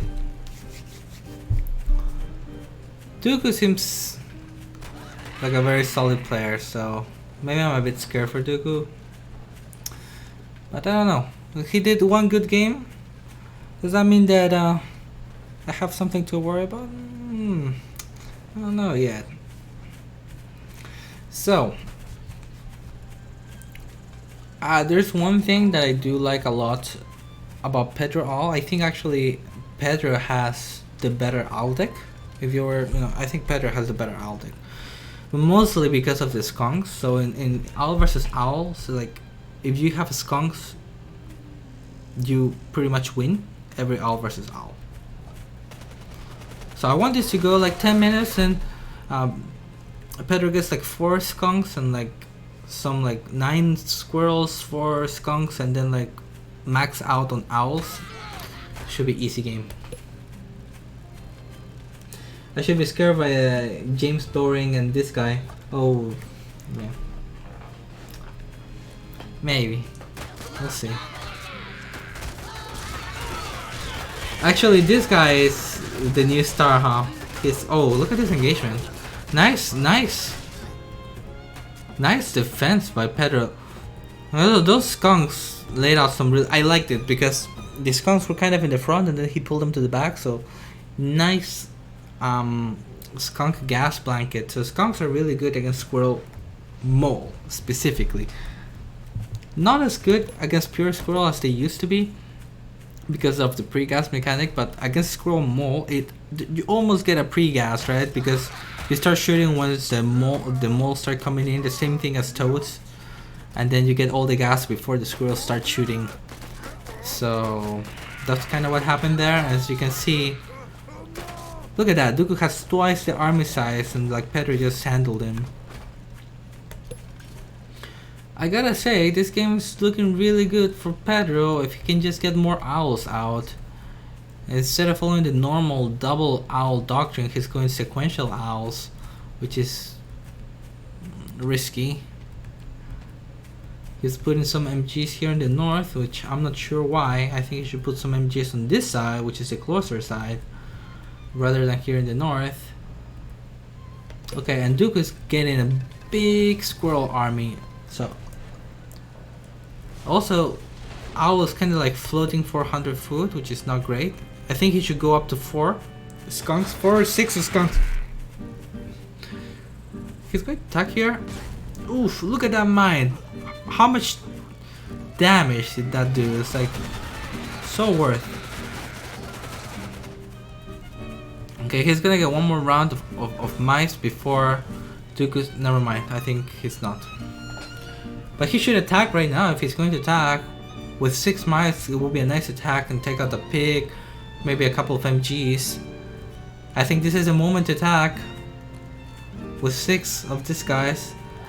And he's going to, but support. Oh my god, not even one MG. He didn't get anything. Okay, he's going up to 4 skunks. Okay, I really like this for Pedro. I think he has a better composition. I think he's... Unless he like... Never mind, he got completely wrecked. This wasn't even close, guys. Yeah, I guess Dooku, I guess Dooku knows how to use his owls better. Never mind, I said nothing, guys. Oh, Pedro got wrecked. That's the problem. It's like Dooku had all the mice. Pedro like wasted all of his mice for free. Mice is still a resource. You think that mice are free? Mice are not free, guys. Mice cost time.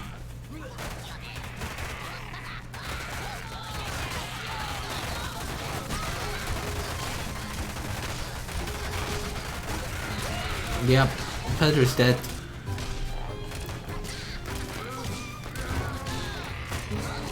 Too many squirrels, not enough skunks. Should have went double owl. Should have not wasted his mice. That's what I'm thinking.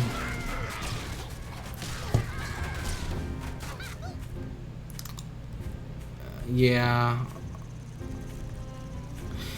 It's how interesting is Dooku's deck with the mines and the MGs, double defenses, no? Look how many, 48 squirrels! This is madness. Does this, how can this work? 48 squirrels, it reminds me of DJ Soak. He used to go like 60 squirrels against me and beat me.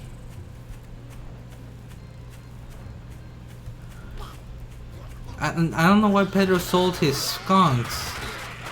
If there's one unit that you want against this many squirrels as the skunks. Look at this tide of rodent death. Okay. And he advances to the next duel, which is against Gateney, I believe. Make sure that I'm not messing it up. So, Duke against Gateney, game 1. Right, in the right we've got Dooku, and here in the left, wait a second, Dooku is not playing as Archimedes. In the left we've got Gateney. Oh, I'm forgetting to update this, guys. Remind me to update the names. Gent, you had one job. Alright. As you can see, Dooku, he really likes his, how many times have I said that? Anyways, he likes his owls. Owls are good. He's running snakes this time. Pretty sure that's because of a this is like a counter meta thing that he's doing. He's like expecting Gabeney to run badgers because that's what he does, and that's why he's bringing the snakes. But regardless, I generally like snakes on owl decks because the main reason you lose is because of badgers.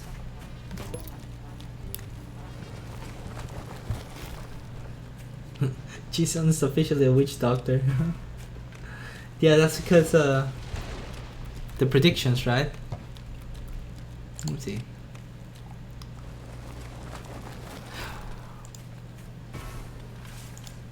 The cam predictor, which is E.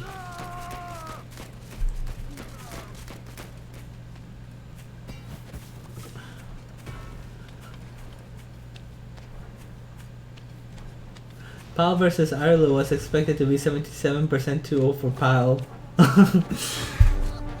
Reliable, right? Okay, so we've got Gabeney expanding here. I think Dooku has a better base with all of this. Dooku's gotta be so happy to have these bases. He's gonna owl it up, and then at some point he's going to get some snakes, and that's going to counter the 2-base Gabeney badger push. This is my prediction.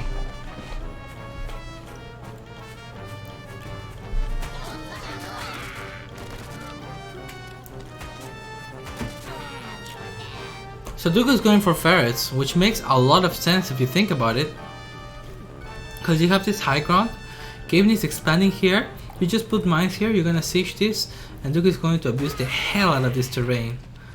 But if I were Dooku, I wouldn't show my ferrets when they come out. I would just farm it up and make Gabeney farm up so that he attacks the expand once there are farms down. Because right now there's only one farm, so Gabeney's not too committed to defend it.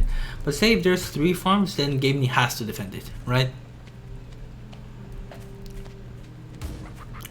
That was weird. It's like, what are you even? Gabeney is better at dancing though. Here we go.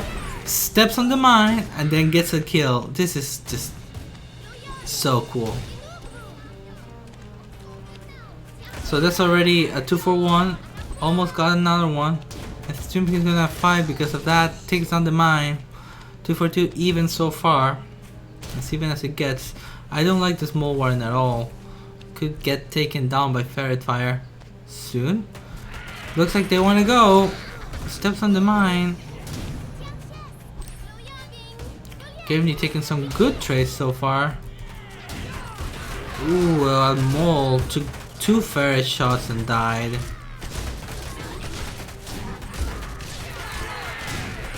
Skunk's getting a lot of gas down.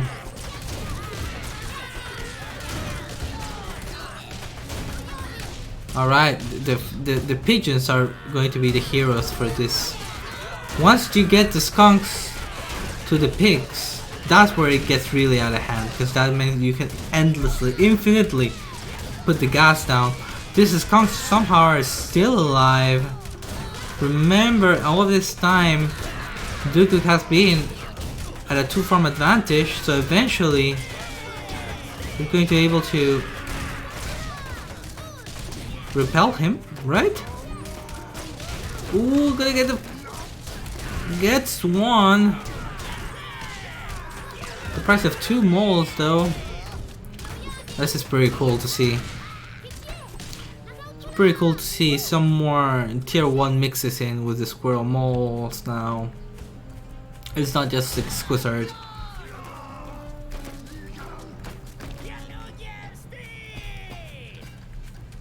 Yeah, good call with the replanting the mines, pretty important. And this is what I was talking about. So easy to just kill the small warrens. Okay, the mines are up. Ooh. Big fight. The skunk's doing work. But the ferrets, because of the slow of the units, they're also getting a lot of things on. Both skunks fall. And with this unorthodox squirrel mole ferret composition, Dooku is actually taking really good trades with excellent ferret control. Now he's going to replant the mines. Rinse and repeat.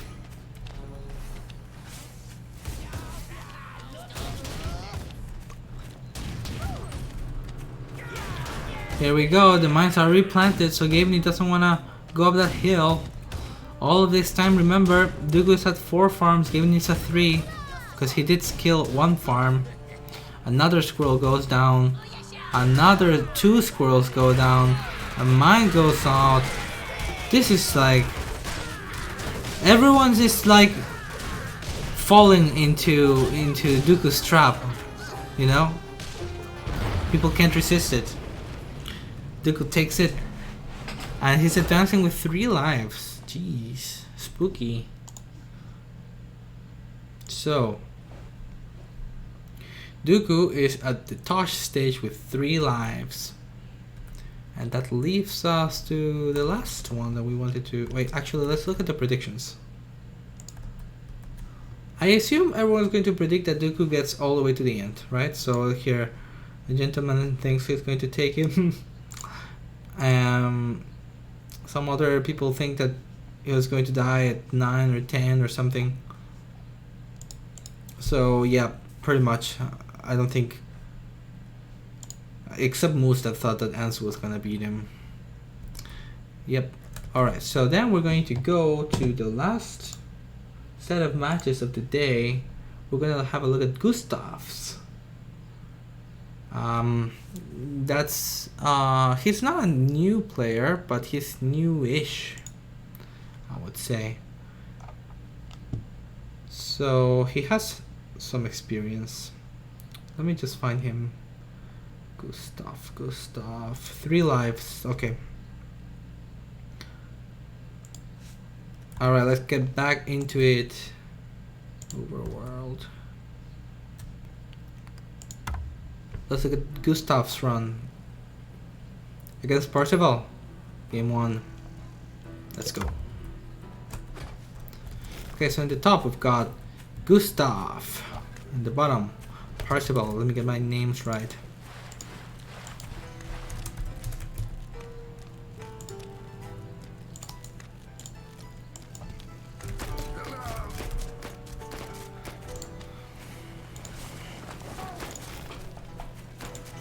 Alright.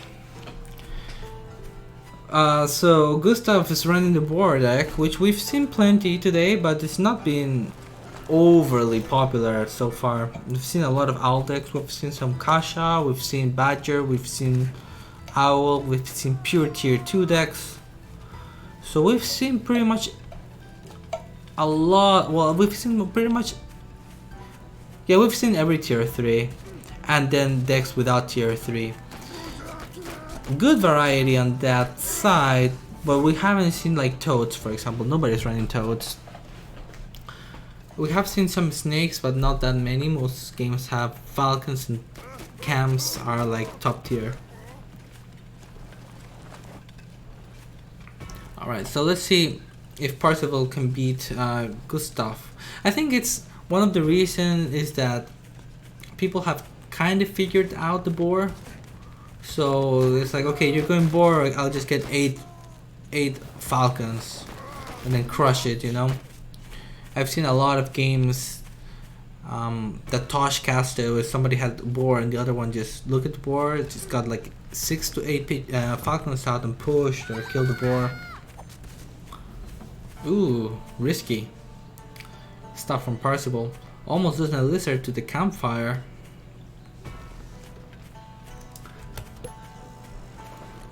Cotton John says, I don't think people figured out board yet. I think people have gotten way better at dealing with board at the start of the patch.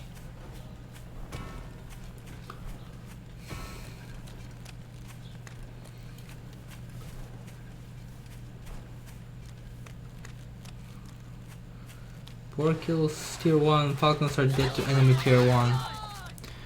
Right. Boar plus mass squirrels beats falcons. I think it depends, right? Because I think it depends on what stage of the game we're talking about. If it's super late game and there's like, you know, 44 squirrels, then okay. But like, I watched a lot of games from Tosh where we got this exact situation where somebody got a boar and the other one got a bunch of falcons, and the falcons won like 80% of the time or something. Don't get me wrong, I think boar is in a really good spot, but I think that is less effective than when the patch just hit.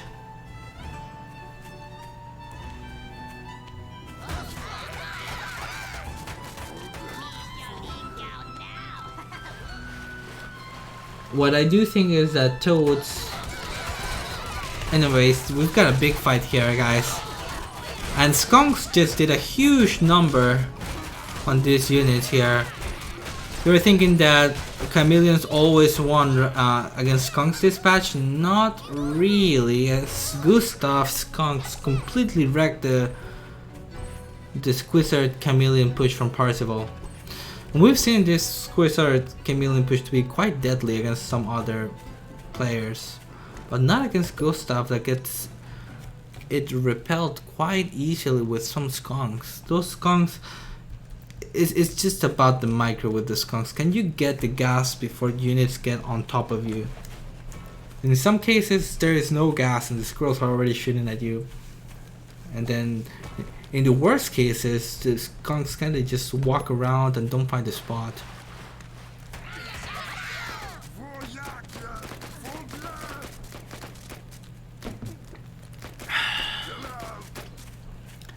Okay, parts about getting some more tier 2 diversity, putting some falcons to the mix. This is a very powerful composition. I think there's too many pigeons for my liking, but we'll see. Oh no, it takes the fight in the water. No way that this will work, right? Yeah, oh, I don't know why he went for the water fight. That was ambitious. Oh, and now Parzival is the one that goes to the water. Oh no! You got enough, fight him! Chase him down, he's in the water! Don't chase him too much. Oh no! And now Gustav is in the water! Oh no! What am I seeing?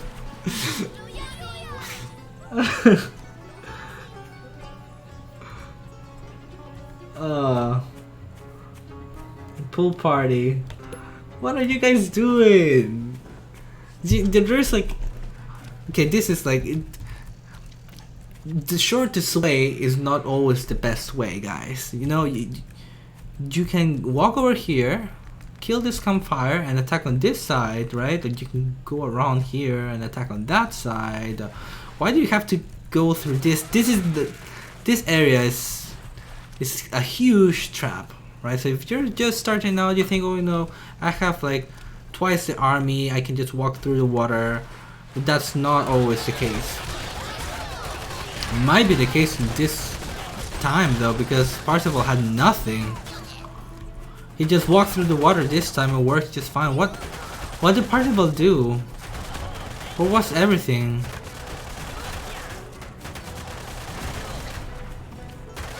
I guess he... Huh.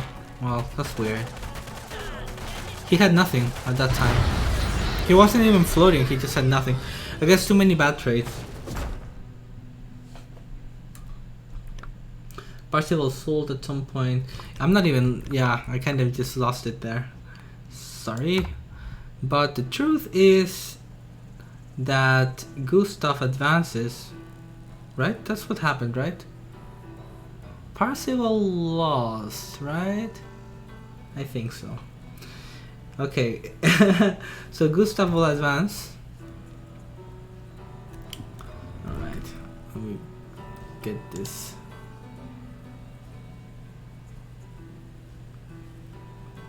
Where's Parzival? Oh, I'm sorry, where's Gustav? There we go, Gustav. So, Gustav advances to Anzu. Gustav against Anzu. Game 1.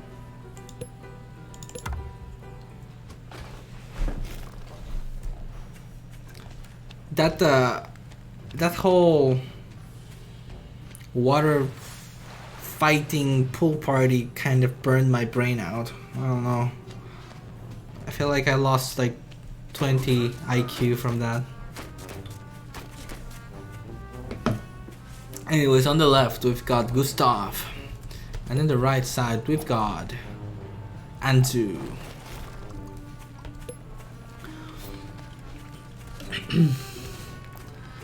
Yeah, I don't know what's up with those names. Get confused a bit. Double boar, Gustav, passing the boar. But the other thing about this is like if you're running pigeons, right? This is one thing, an advice for deck building, at least I do.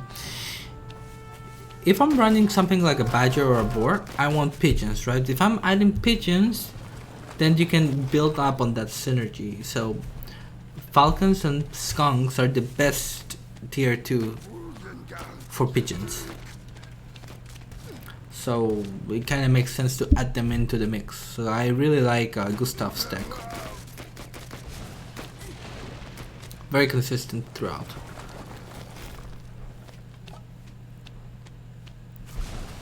Okay, so double expand.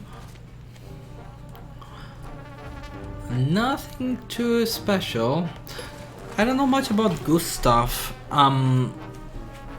I've seen him around, but he's been around for quite some time, but he still hasn't found major success in tournaments.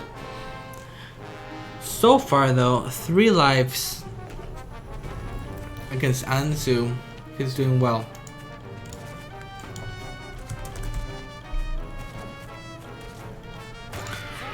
Okay, it looks like a lot of people are going to make it to Duel 10, so let's see. Let's look at the predictions. I'm going to have a look there, the predictions. How many people probably will get to Duel 10? Judging by the people, we've got Dooku,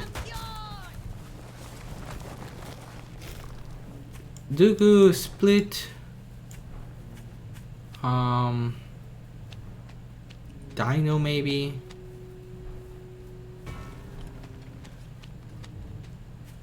and then this guy, right? Blue this guy, James. Yeah, I think a lot of people. I probably have to get my hands dirty this season. Because last season, I don't think I fought anyone. Okay, what's going on? Gustav. Oh, wait a second. I think he's just going to lose his snake. Gets a tag. Gets another tag. A snake for a squirrel. Not the best trade. And Gustav has 3 farms as well, so I really don't like. I don't think this is not the situation where you want to be building snakes. The snakes is like really bad for this case. So I guess it killed 3 squirrels, but it just didn't do enough. You want to use snakes for different reasons, right? Not like an actual all-in fight against squirrels. And now this is what I was saying earlier. If you have pigeons and skunks, they synergize really well. Easy game for Gustav that takes it with a nice classic squirrel pigeon skunk push. And it's going to advance to the next duel against Pedro Owl. Duel number 4. There was a fast conclusion. I think the snakes are in a good spot, but they are more niche in the way that you have to apply them. You know, it's not like you can just build snakes against everything, right? If you're fighting a very tier 2 heavy deck, if you're playing against boar or badgers, or if you are doing sort of like a ferret like siege, and then you have like a lot of defenses, and then you poke with the snakes and back and poke with the snakes and back. Those are all good situations for snakes, not all out fights.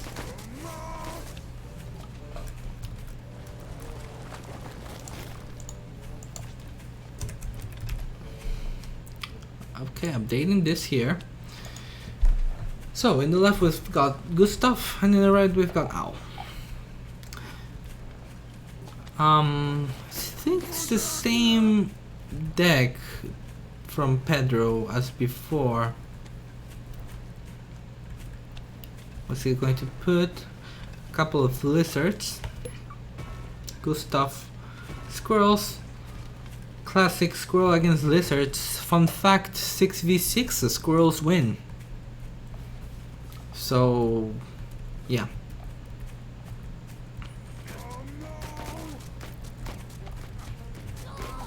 Every other number, lizards win against squirrels. Ooh, it's being annoying. Oh, wow, there's actually a way out. So these decks are actually quite similar, but I do like the use of lizards here. Lizards seem to be very strong right now, as toads have become quite bad. Okay, you can fight this. Actually 6v6. No, you can't fight this. Floating 100, 200 food. Going for the Squizzard.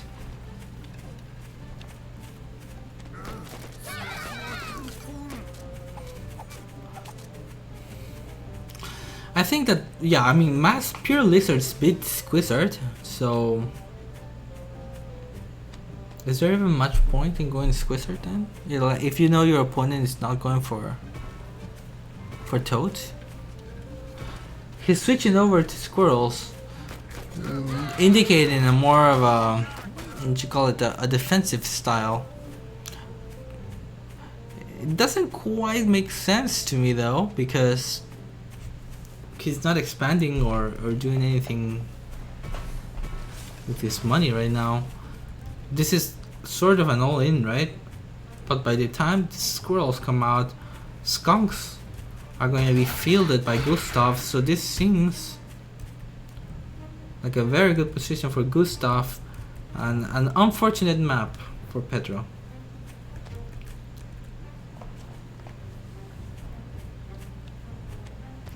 Okay, here we go. Pedro starts shooting down this mill. He's focusing it down. Does not care about losing all his army. Does take that down. Has a nice concave, and the skunk shows up late to the party. Does pretty much very little contribution of the skunk, but the attack does get repelled. Oof. So was that trade worth it? I would say so actually. I think that was absolutely worth it for Pedro. It's not gonna work twice though, because these two skunks are just going to demolish. They're not finding the spot. They found the spot finally. Hey, thanks so much. Thanks so much, my friend, for the follow. Lucas. Yep, I don't know why Petra attacked there, because there's two skunks. That sounded risky. Finally, Petra's going to go for the expand. Probably this one over here would be a good idea. Hey, thanks so much for the follow, my friend. 408. Thanks for the follow. Welcome, guys. Welcome. It's good to see new people. This is one of the things I really like about this community, is that we always come up with some new ideas. We have some very interesting events, like this, the 12 Duels Challenge, which used to be the 21 Duels Challenge. Then we've had other events like the 2v2 Bizarre tournaments, where we had random units, random teammates, random maps, right? Well, maps are always random, I suppose. We had another event, the US versus EU Showdown. And we have other events where some units are like banned. Okay, so the game's gonna be over now because there's no answer to the boar. Oh, wait a second, he kind of sold everything and he's moving over here. Evacuation. Evacuation is complete, and now he's going for the lizards. Well, that's interesting. I don't think these farms will ever see the light of day. Unless Gustav kind of backs up. First batch of lizards. Okay, I think the MGs were put on the wrong side, my friend. The MGs were put on the wrong side. We gotta sell them, we gotta sell them. Okay. Okay, what do you do now? This is going to be too slow. As the first mill goes down. Oh no! And then the... Wait a second! He's not dead! Oh wait, he is dead. I thought that he had rebuilt his starting mill. Ouch. Boar's pretty good. It was a nice try with the cell. One game I did successfully do an evacuation long time ago. That game was like a year ago and actually worked and I won. So that's a very cool tactic and not used too often. I used to have a series, you can find it in YouTube still. Anyways, Gustav is advancing and he goes against Gapney with 3 lives left. Anyways, as I was saying, I really like this community because we come up with nice tournaments. We kind of switch it up, so it's not always just the regular 1v1. We have the regional showdowns, right? We had leagues as well. So even though it's a relatively small community, we do have tournaments frequently. Even prize pools, right? But the most important thing is the glory, of course. The number of trophies you have under your badge or belt. Okay, so spawning in the north, we've got Gustav. Then south, Gabney. And as we saw before, Gabney likes running Badger-based decks. I hope that we can get to see a Badger. We haven't seen many Badgers actually out, or Boris even. Not many tier 3 units actually coming out. Probably like 30% of the games have like a tier 3 actually play a role.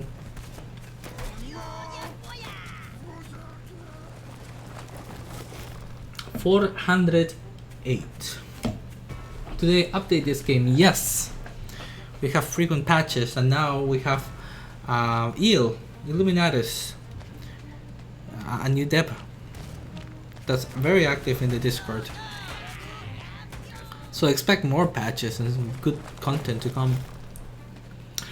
Most of the community, most of the content that's uploaded is very community driven too.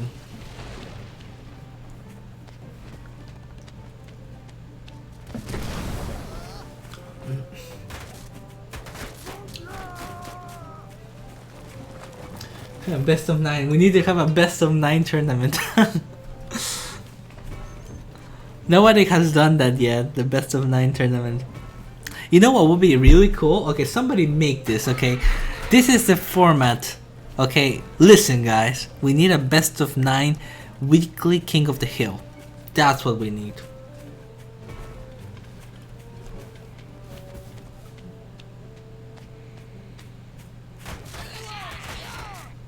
Right?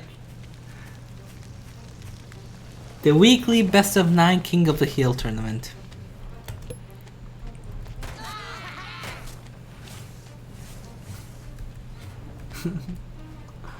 Make it happen, Mishi. Oh my god. You know, I just started.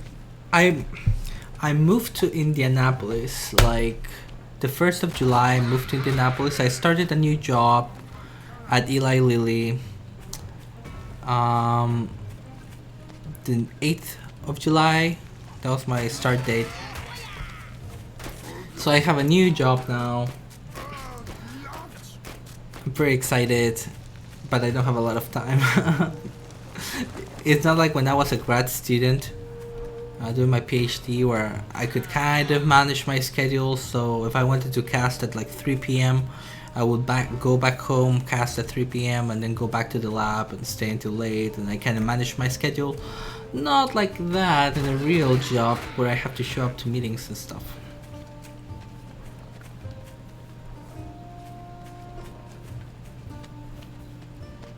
So it's been kind of hard for me to find some spot to even cast some games, but I'm very happy to be casting now, which is why I was saying, let me cast today! So thanks, gent, for letting me cast today. I'm sure that Del appreciates having some casting time off. That's one thing about Delthius. Like, Delthius, he's the best caster we have, okay? But he's also an amazing player, okay? You hit him up in the ladder, you'll see. He's actually really solid. But he normally doesn't participate in tournaments because he's casting them.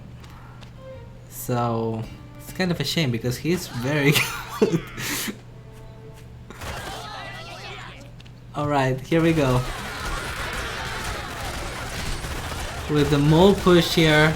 Here come the reinforcement batch of moles. I like this forward moles. One of the beautiful things about having these mole warrants. You can reinforce with these moles immediately. Here comes the third batch of moles. And I think with the third batch he has to come in, right? Gabney does. Come on, Gimli. Bring the moles forward. There you go. Here comes the new batch of moles. They kinda derp around, but they do tank forever amounts of damage. And they also mess up the... Wow, beautiful, beautiful. And now that the moles did their job, guys. That's what the moles are supposed to do. And now these moles are going to also be great at destroying this mill. This forward positioning of the mole warrens, that was excellent. Okay, so Gustav does not... Well, rather he loses a life. Where is Gustav against Gavney? Game 2. So you see this heart? Boop, it's gone. Did I say Gustav against Gustav? Ah, that's good. Okay, Gustav against Gavney. Sorry.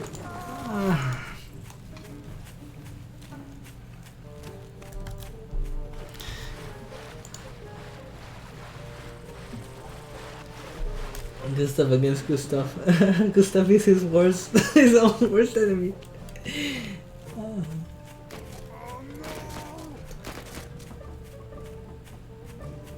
What is Jim?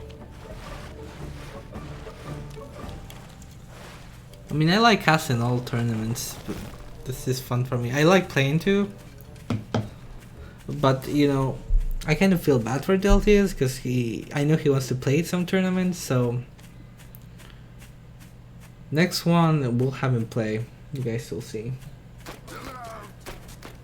I'll take his job.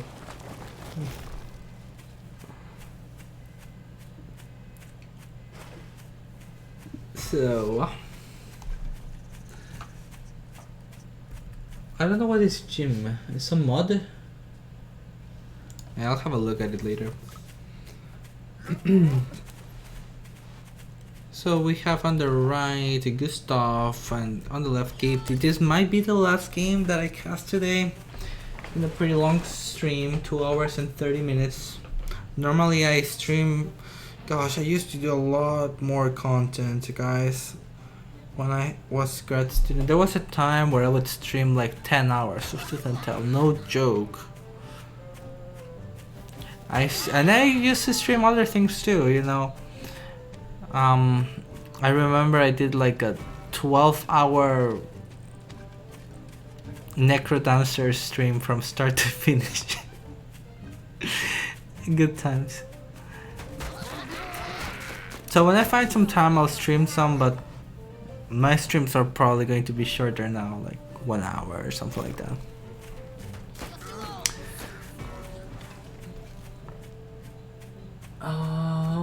Custom map made. Okay. We should have a caster tournament. That would be good.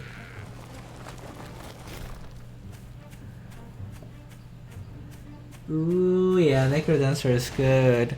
I got so hooked by that game that I just like, I played it, I literally, so I just started casting. It's like, okay, let's just cast it as I learn it. And I started, and I got so hooked that I kept streaming that same game until I beat it. Until I beat it. And I didn't know any of the tips or anything, or the attack patterns of the bosses, or nothing. So it took me forever. It took me like, it was like a 12-hour stream. That's crazy.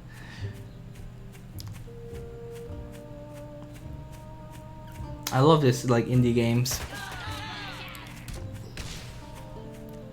I enjoy more these indie games than the AAA type of stuff. Anyways, there looks like Gavney wants to do the same push with the squirrels, skunk pigeons. Wow, really crushes it. Look, the same setup here with the forward moles. But I think he's overstaying. Is he overstaying? Nope, never mind. No, listen to old Mishi.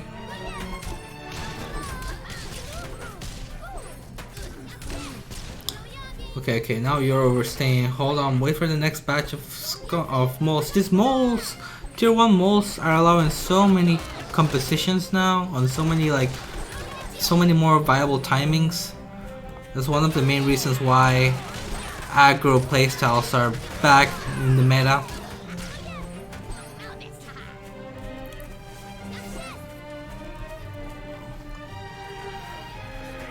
Gosh, I wish that DJ was playing.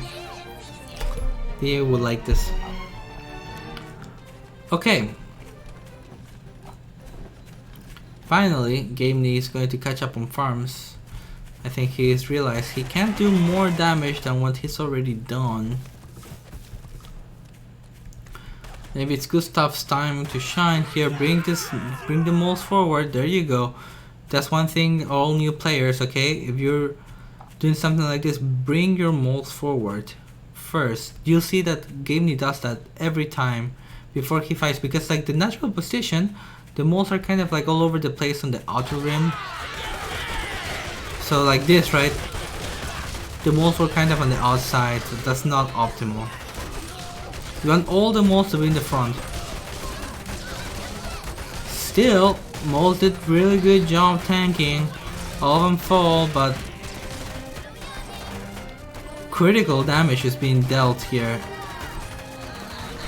by Gamney. Is Gamney going to actually eliminate Gustav? It looks okay. Gustav is dead, guys. I'd go for that tier 2 Warren. Straight for that tier 2 Warren. Oof. Another life. Boop. Alright, Gustav is down to his last heart.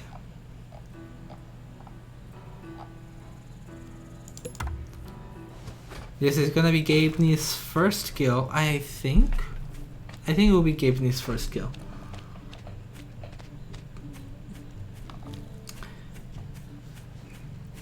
Ironman mode enabled, says Gustav. Easy peasy. And they're both running the same decks, and now Gustav. This is another thing, guys. Say that you're playing as Gustav, okay? Gamney pretty much killed you twice with the same tactic, right? The same like squirrel, skunk, pigeons, and then you put like 4 or 5 more. Excuse me, 4 or 5 mole warrens in the front. Wait for the first batch of moles. Attack with the first batch of moles.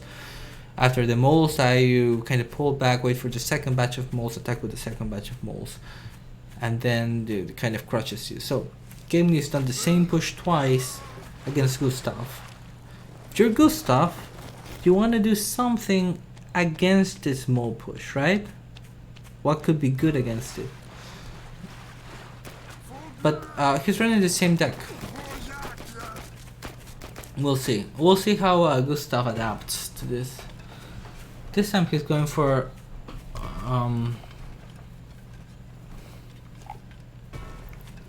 squirrel skunk, kind of like the same. For example, I think this can still work, but I think if Gustav is a little bit more aggressive, putting the mines in, I think mines will really wreck that. Even toads would do good against the amount of moles that Gavin is using.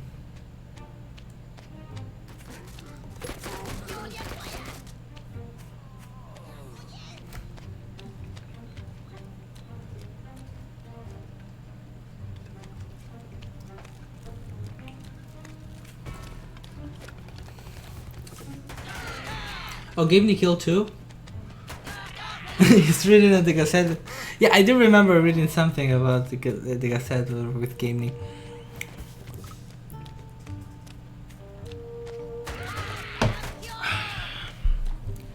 Alright, so here we go.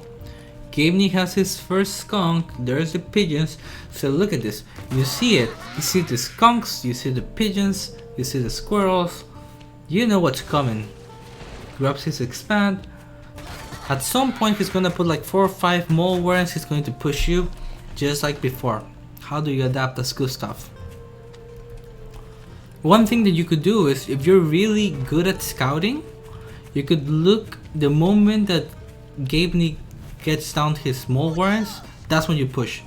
For example, now, right? Now, because the mole warrants are just so vulnerable when they're in the front. If you're really diligent with your scouting, you'll see that now it's a good moment to attack before more reinforcements come.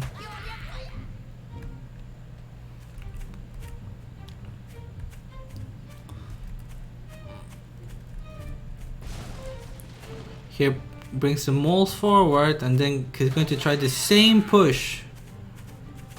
Bring your skunks forward, Gustav. Bring your skunks forward. Okay, the skunks are kind of on the forward. You gotta bring your skunks forward.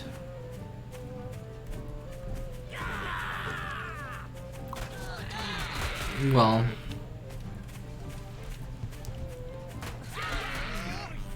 skunks forward. There you go. There you go. That's a better engagement. Although they stopped shooting, but still, I like the pre-gas. Look at that. Destruction. Good stuff. Good stuff, good stuff.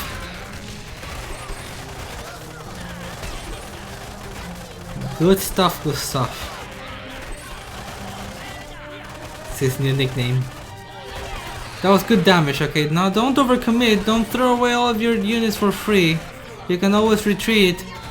Oh my god, that was like 140 food or something.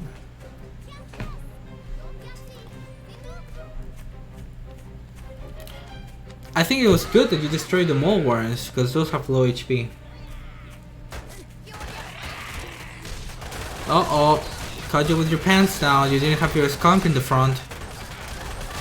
You see the difference? When you get your skunk to shoot first, you completely crush them, and now he got the jump on you and then you're dead.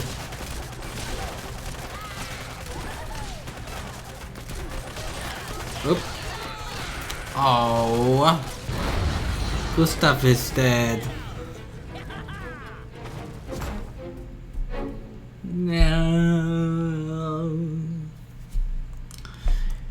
Gabeney just 3-0'd Gustav. Feels bad, man.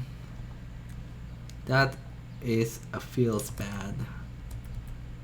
Okay. So who's this one? Is this Gustav? I think so. So Gustav got to Gabeney and then dead. Alright. So we've got, like, I casted 4 people today. 2 of them made it. Split and Dooku made it unscathed, actually, to Tosh. 2 of them died. Platek and Gustav both died at Parzival, at Gabeney. And then for some reason Pyle died for like 100%, like dead, which I still don't understand. This is like the biggest upset ever, okay? This is like unheard of that this happened. Unlucky, but you know, things happen. You might be there. You got a lot of pressure on you. You're expected, you know, to win, and then you just get bad games. You know, sometimes Tooth and Tail is one of those games that it's very easy to be a little bit off of your game, and then like say like I've played against Gentlemen. Like how many times Gentlemen we've played? I don't know how many games we have. We have probably like 50 games or something. There's tournaments where I 3-0 Gentlemen, like it's so easy. And there's tournaments where Gentlemen like 3-0s me and I have no chance of winning. These things happen. So, okay, Pal got eliminated, but definitely expect him to make a comeback in the next tournament. And thanks so much, you guys, for watching. It was a nice, lovely Sunday afternoon. This is how I like to spend my afternoons and Sundays. I hope you have a wonderful rest of the Sunday and you have a nice week coming up. Okay? You all take care. I'll watch the clip in a bit, Raven. Actually, fine. I'll watch the clip now. Actually, I'll watch it. I'll watch it later. But I'll watch it. Thanks, guys. You have a nice day. Bye bye. Hey, yeah, check out the Gazette for more news about the 12 Duels Challenge. Bye bye.